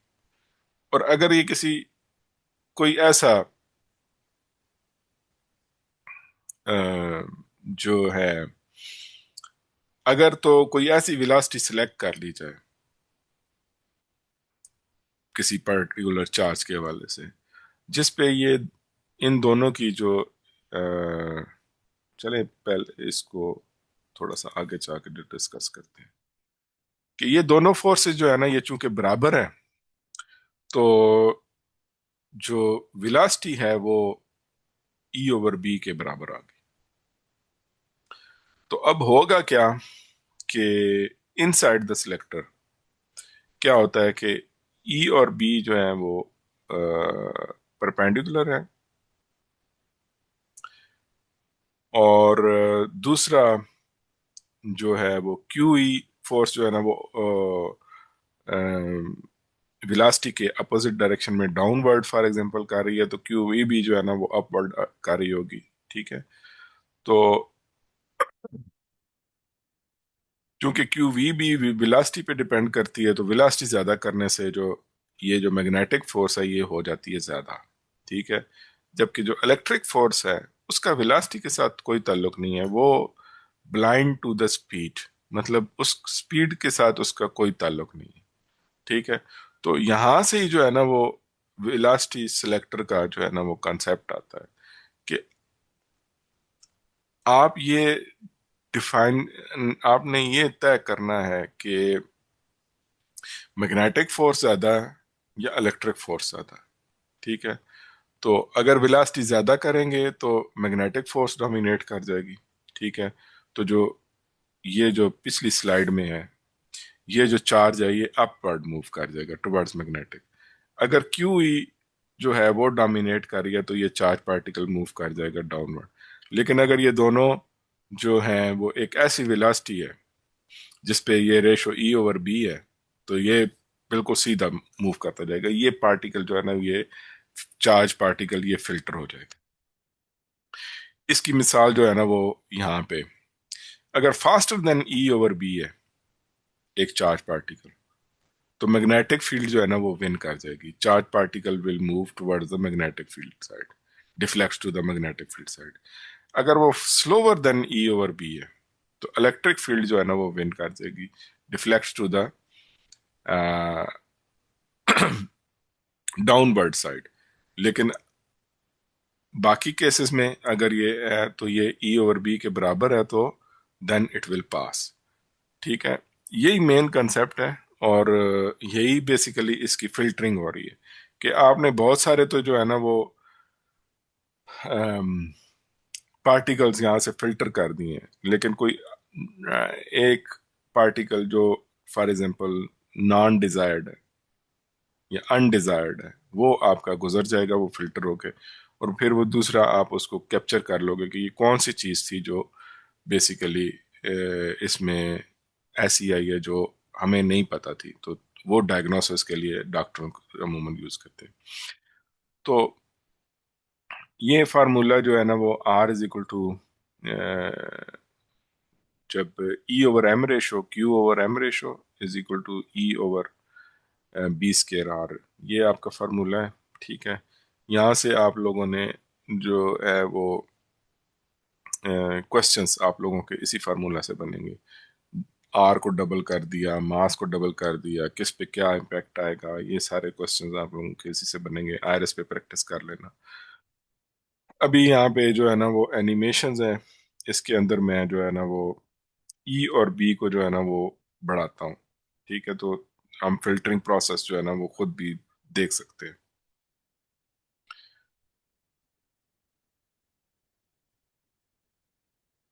तो देखें, मैं बी को बढ़ाया यहाँ पे। ठीक है।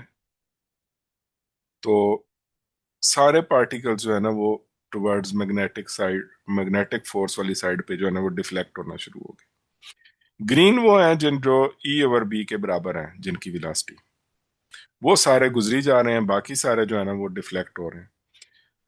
लेकिन जैसे ही जो है वो मैंने मैग्नेटिक को रखा, इलेक्ट्रिक फोर्स को मैंने ज्यादा करना शुरू कर दिया, तो सारे मोस्टली जो है ना वो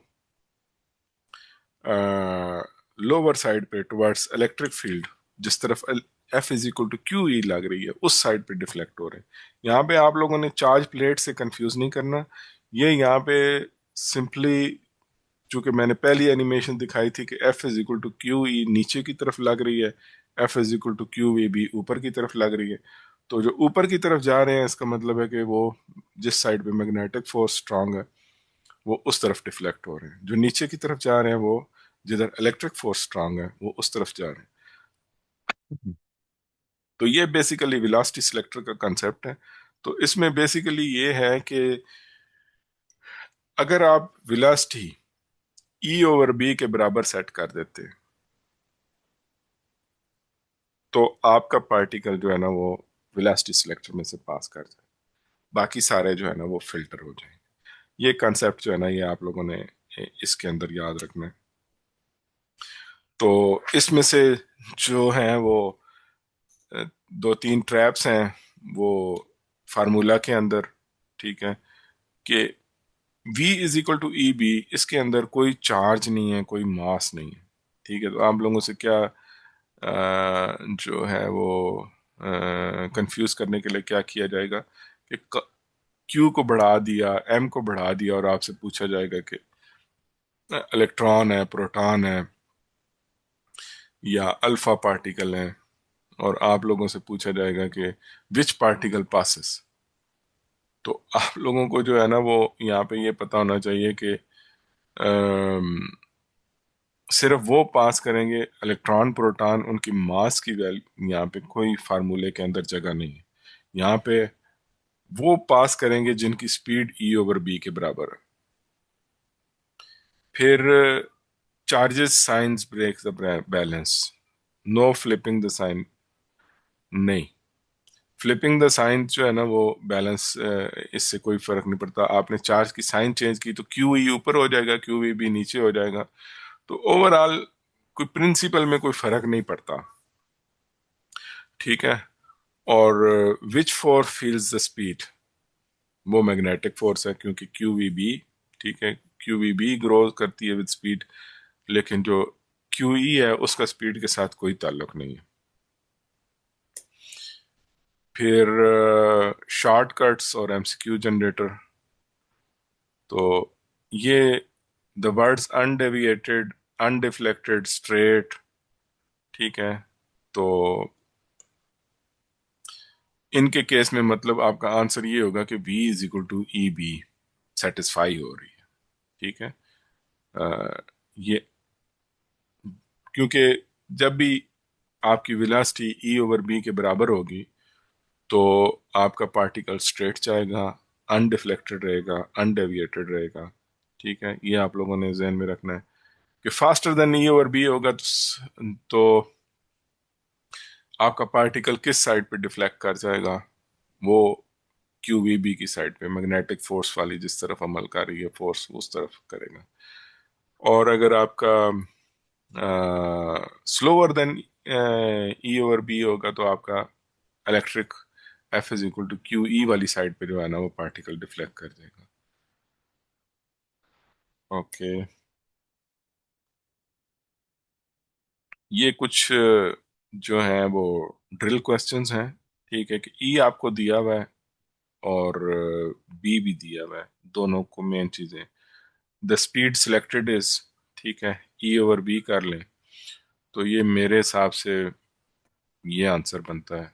सॉरी मैंने गलत कर दिया, आप लोगों ने नहीं करना, क्योंकि ई ऊपर 4,000 है और इसको डिवाइड करना है 0.2 से, तो ये 2 डिवाइडेड बाय 10 हुआ, वो 10 ऊपर चला गया तो 4 इंटू ये 10 की पावर 4 में चला गया तो ऑटोमेटिकली यही आंसर बनता है, और 4 डिवाइडेड बाय 2 2, तो ये 2 इंटू 10 पावर 4 बनता है। An electron and proton enter the selector, both exactly at velocity v is equal to e over b. Who passes straight through?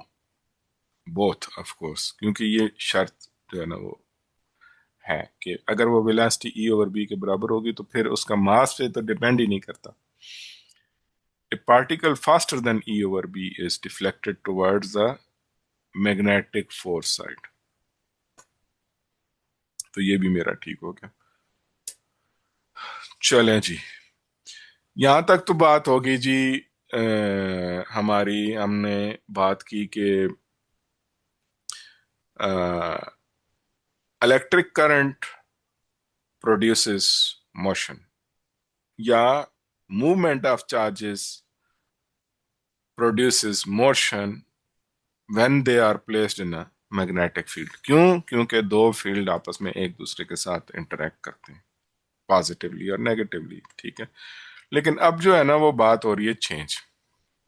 वो कैसे चेंज हो रही है कि मैग्नेटिक फोर्स के चेंज, मोशन जो है वो चेंज, मोशन से आपकी इलेक्ट्रिसिटी प्रोड्यूस होती है। तो ये देखें, आपका कंसेप्ट अब ना बिल्कुल रिवर्स हो गया। ये this is a great reversal, कि पहले करंट के फ्लो से मोशन पैदा हुई थी, अब मोशन से क्या होगा, करंट फ्लो करेगी। तो इसकी एग्जांपल क्या है, आपके जितने डैम्स होते हैं उसमें मोशन से जो है ना वो आपकी करंट प्रोड्यूस होती है, जो आप लोगों के घरों में आती है। तो यहाँ पे फैराडेज लॉ के electromotive force is equal to number of coils times rate of change of magnetic flux. तो ये जो इलेक्ट्रोमोटिव फोर्स है ना, ये मुझे तो पूरी जिंदगी में इसने कंफ्यूज ही किया रखा है, क्योंकि ये नाम बड़ा गंदा है। ये जब आप इसको इलेक्ट्रोमोटिव फोर्स कहते हो, तो नॉर्मली ध्यान जो है ना वो, नॉर्मली क्या है, एक, अगर मेरा पूरी जिंदगी इस तरफ जाता रहे कि ये कोई फोर्स है, तो आप लोगों का भी जाता रहेगा, लेकिन आज के बाद आप लोगों का नहीं जाना चाहिए। This is not a force in a conventional way. ये बेसिकली एक पोटेंशियल डिफरेंस है, कि ये बैटरीज बनती हैं, बैटरी के अंदर एक पोटेंशियल डिफरेंस क्रिएट होता है। तो ये इलेक्ट्रोमोटिव फोर्स जो है ना, ये वो फोर्स है जो बेसिकली पोटेंशियल डिफरेंस क्रिएट होने की वजह से बनती है। तो इसको बेटर डिफरेंस जो है ना वो टर्मिनोलॉजी जो है वो तो यही है कि इंड्यूस्ड वोल्टेज इसको कहना चाहिए, ये ज्यादा क्लियर है। लेकिन इलेक्ट्रोमोटिव फोर्स चूंकि कन्वेंशनली और हिस्टोरिकली इसको फोर्स ही कहते थे, तो साइंटिस्ट ने वही नाम रखा हुआ है, लेकिन ये कंफ्यूजिंग है, मुझे सारी उम्र कंफ्यूजिंग लगा है। लेकिन ये इंड्यूस्ड वोल्टेज है, voltage difference, induced voltage difference. ये वोल्टेज डिफरेंस जब प्रोड्यूस होता है, तो वही बेसिकली आपके चार्जेस को मूव कराता है। तो यहाँ पे पहली मिसाल जो है ना वो मैग्नेट की और कॉइल की है, कि एक मैग्नेट को मूव किया जा रहा है, तो वो जो है उसने कायल के पास, तो उसके ऊपर जो है ना वो नॉर्थ और साउथ पोल की जो है ना डायमेंशन डायरेक्शन, वो उसके ऊपर जो नॉर्थ और साउथ पोल है वो वेरी हो रहे हैं। जब वो नॉर्थ उसके मूव करता है, तरफ मूव करता है, तो इधर नॉर्थ क्रिएट हो जाएगा, लेकिन जब अपोजिट डायरेक्शन में मूव करता है तो इस पे साउथ पोल क्रिएट हो जाता है। तो बेसिकली दो फिनोमेना जो है ना वो एट द सेम टाइम जो है ना वो एक्ट कर रहे हैं। तो जी, चलें अब हम इसको डिस्कस करते हैं कि इम्तिहानी निगाह से जो है ना वो ये क्या है। तो इसका जो फार्मूला है इलेक्ट्रोमोटिव फोर्स का या इंड्यूस्ड ईएमएफ का, वो है वी बी एल।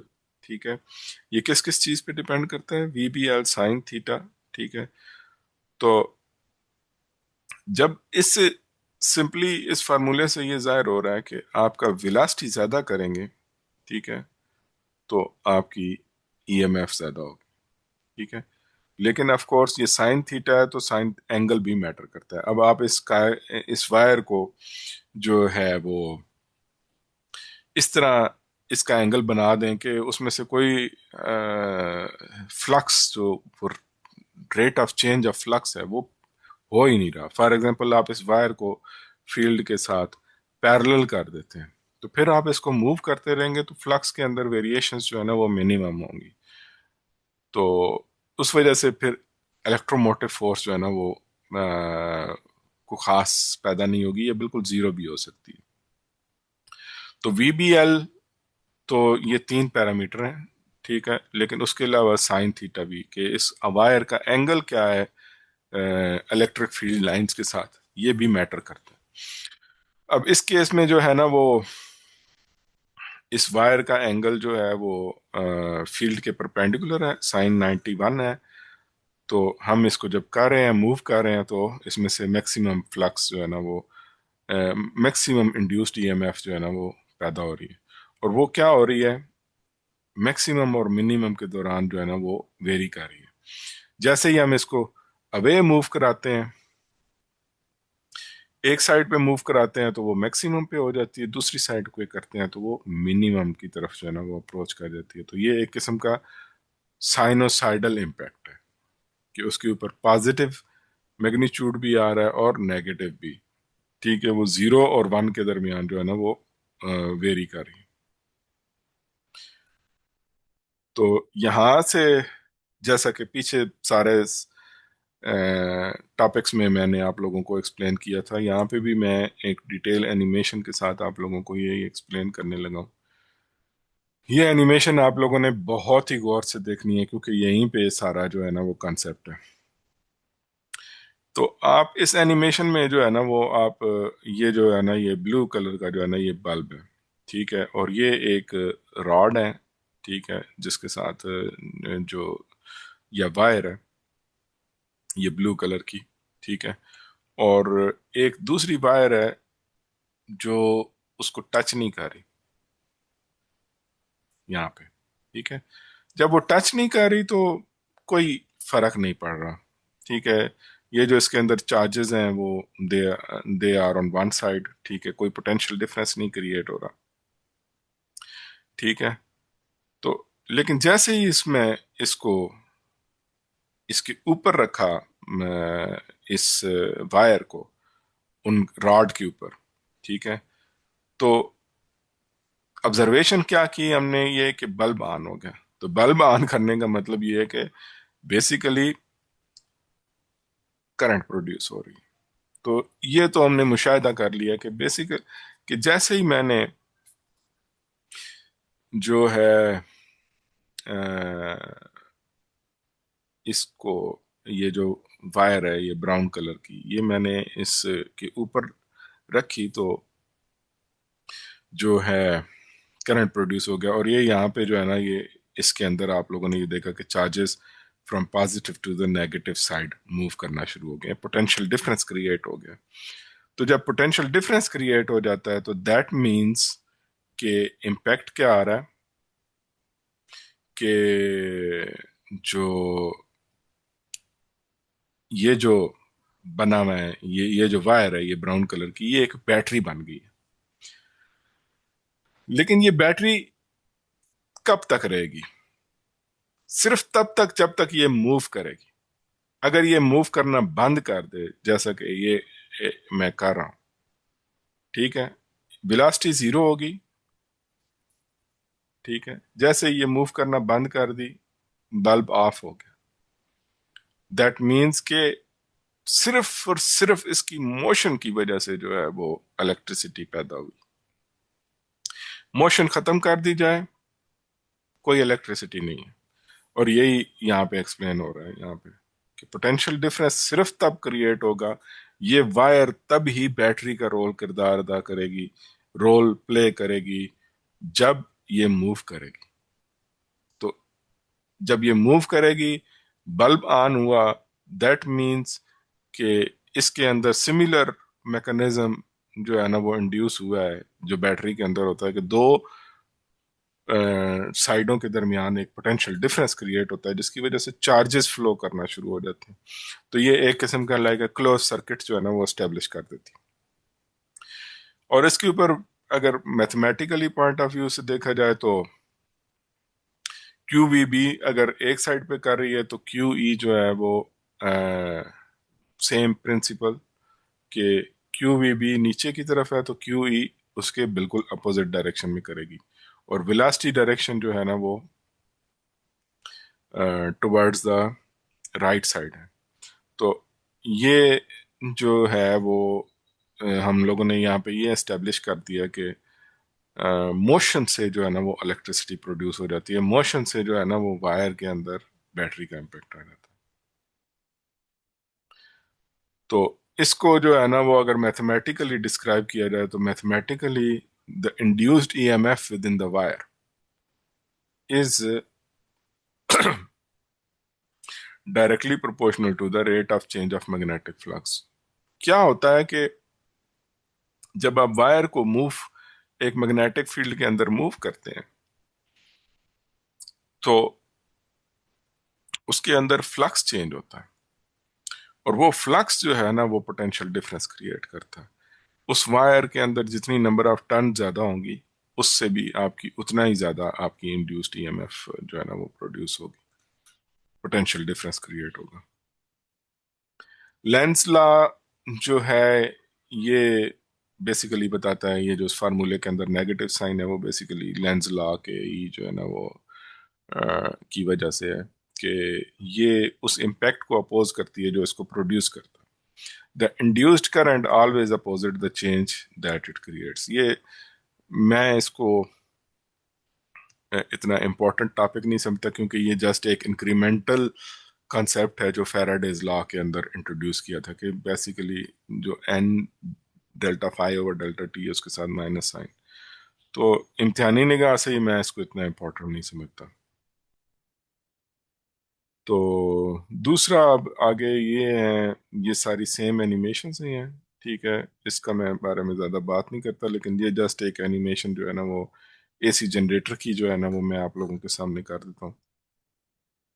ये मैंने प्रोड्यूस किया, लेकिन इसमें कंसेप्ट आप लोगों को वही सारा एक्सप्लेन हो जाएगा कि ये वायर है, ठीक है, और अब हमने क्या करना है कि इस वायर में से ये इसके अंदर चार्जेस मौजूद हैं लेकिन यूजलेस है, हालांकि फील्ड के अंदर भी पड़े हुए हैं, तो यूजलेस ही हैं, कोई करंट तो प्रोड्यूस नहीं कर रहे।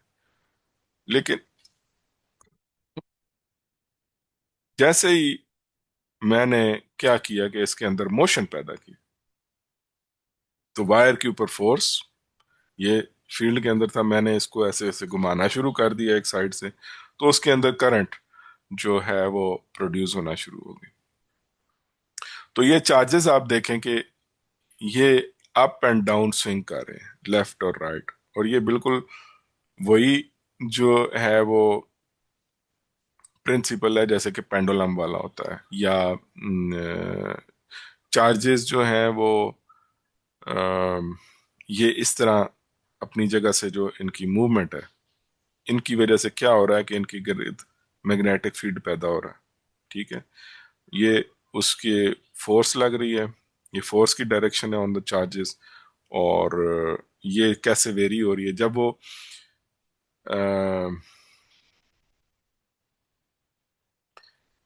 ये फोर्स की डायरेक्शन जो है ना ये कंटिन्यूसली लेफ्ट और राइट ऑफ द जो है ना वो वायर चेंज होती रहती है।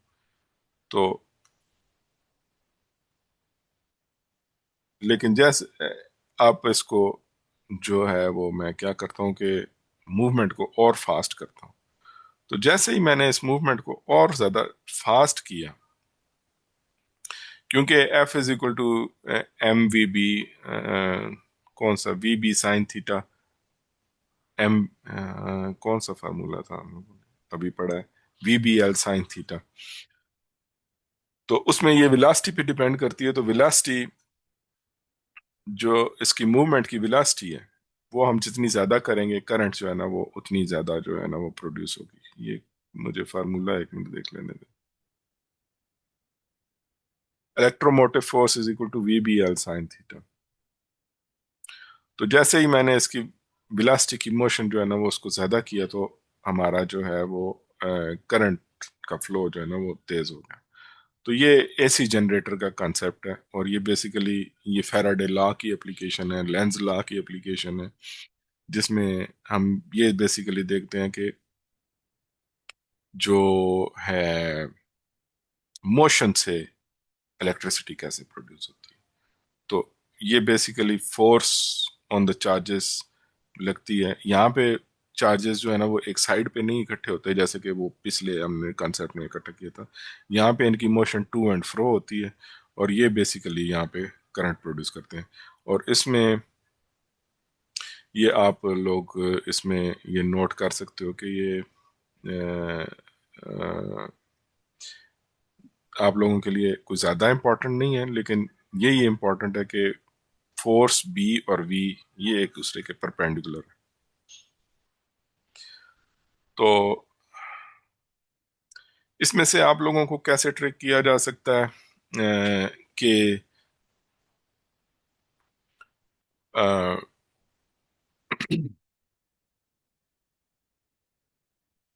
सवाल इस तरह का पूछा जा सकता है कि जो लेंज लॉ है ना कि किस चीज को वो अपोज कर रहा है, तो अपोजेस द फ्लक्स।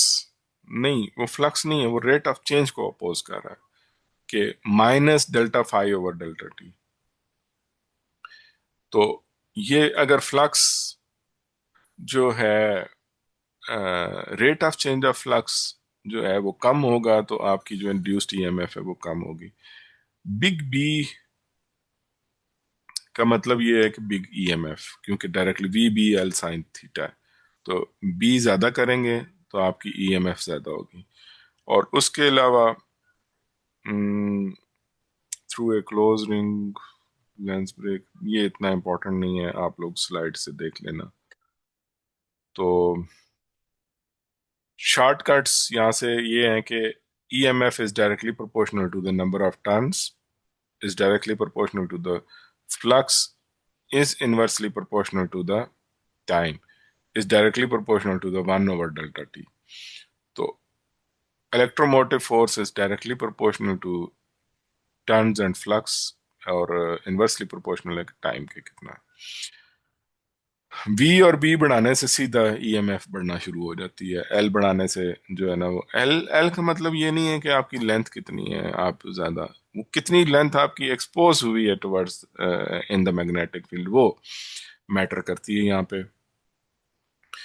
फिर उसके अलावा ये बाकी सारे कुछ रट्टे की चीजें हैं, ये आप लोग जो है ना वो याद कर लेना। यहाँ पे मैं अपना लेक्चर ख़त्म करूँगा। आई होप कि इस लेक्चर ने आप लोगों का कुछ काम आसान कर दिया होगा, और मैंने इस एनिमेशंस के ज़रिए आप लोगों को कुछ चीज़ें जो हैं वो इसकी काफ़ी आसान करने की कोशिश की है। कमेंट्स में लाजमी बताना कि, क्योंकि जितने आप लोगों के कमेंट्स होंगे उस हिसाब से ही जो है वो एंगेजमेंट, और वो मुझे मोटिवेट करेगी कि मैं आप लोगों के लिए ऐसे मज़ीद लेक्चर लाऊं। अगर कमेंट्स में कोई भी क्वेश्चंस हों, कोई भी कंसेप्ट जो आप लोगों को सुनने के बावजूद नहीं समझ आ रहा, तो कमेंट्स में लाजमी बताना। मैं उस पर नया लेक्चर जो है वो प्रिपेयर करके या फर्दर एक्सप्लेनेशन लेक्चर मैं इसमें डाल दूंगा। और जो भी, चूंकि आप लोग सब एमडी कैट के स्टूडेंट हैं, तो बेशक इस लेक्चर को किस्तों में सुन लें, लेकिन पूरे का पूरा सुने, क्योंकि एक एक कंसेप्ट और एक एक चीज़ जो है ना वो आप लोगों ने को मैटर करती हैं कि एग्जाम में किसी जगह से भी क्वेश्चन आ सकता है, और ये वो टॉपिक है जिसमें से सबसे ज़्यादा क्वेश्चन आए हैं। कमेंट करना ना भूलिएगा, ये सबसे इम्पोर्टेंट बात है, क्योंकि वो जो हम आप लोगों के ऊपर टाइम लगा रहे हैं, जो आयरस एकेडमी आपको प्रोवाइड कर रहा है, वो उसकी बेसिकली इनकरेजमेंट है। और हम लोगों को भी लगेगा कि आप लोग वाकई हमारे कंटेंट को यूज़ कर रहे हो, और इसको आपने वाकई यूज़ करके कंसेप्ट समझने की कोशिश की है। तो हम नेक्स्ट लेक्चर जो है वो उसी बेस पे और उतनी रफ्तार से आप लोगों को करने की कोशिश करेंगे। उम्मीद है कि इस लेक्चर के बाद आप लोग इलेक्ट्रोमैग्नेटिज्म को अटेम्प्ट करोगे। बहुत शुक्रिया, इंशाल्लाह अगले लेक्चर में मिलेंगे।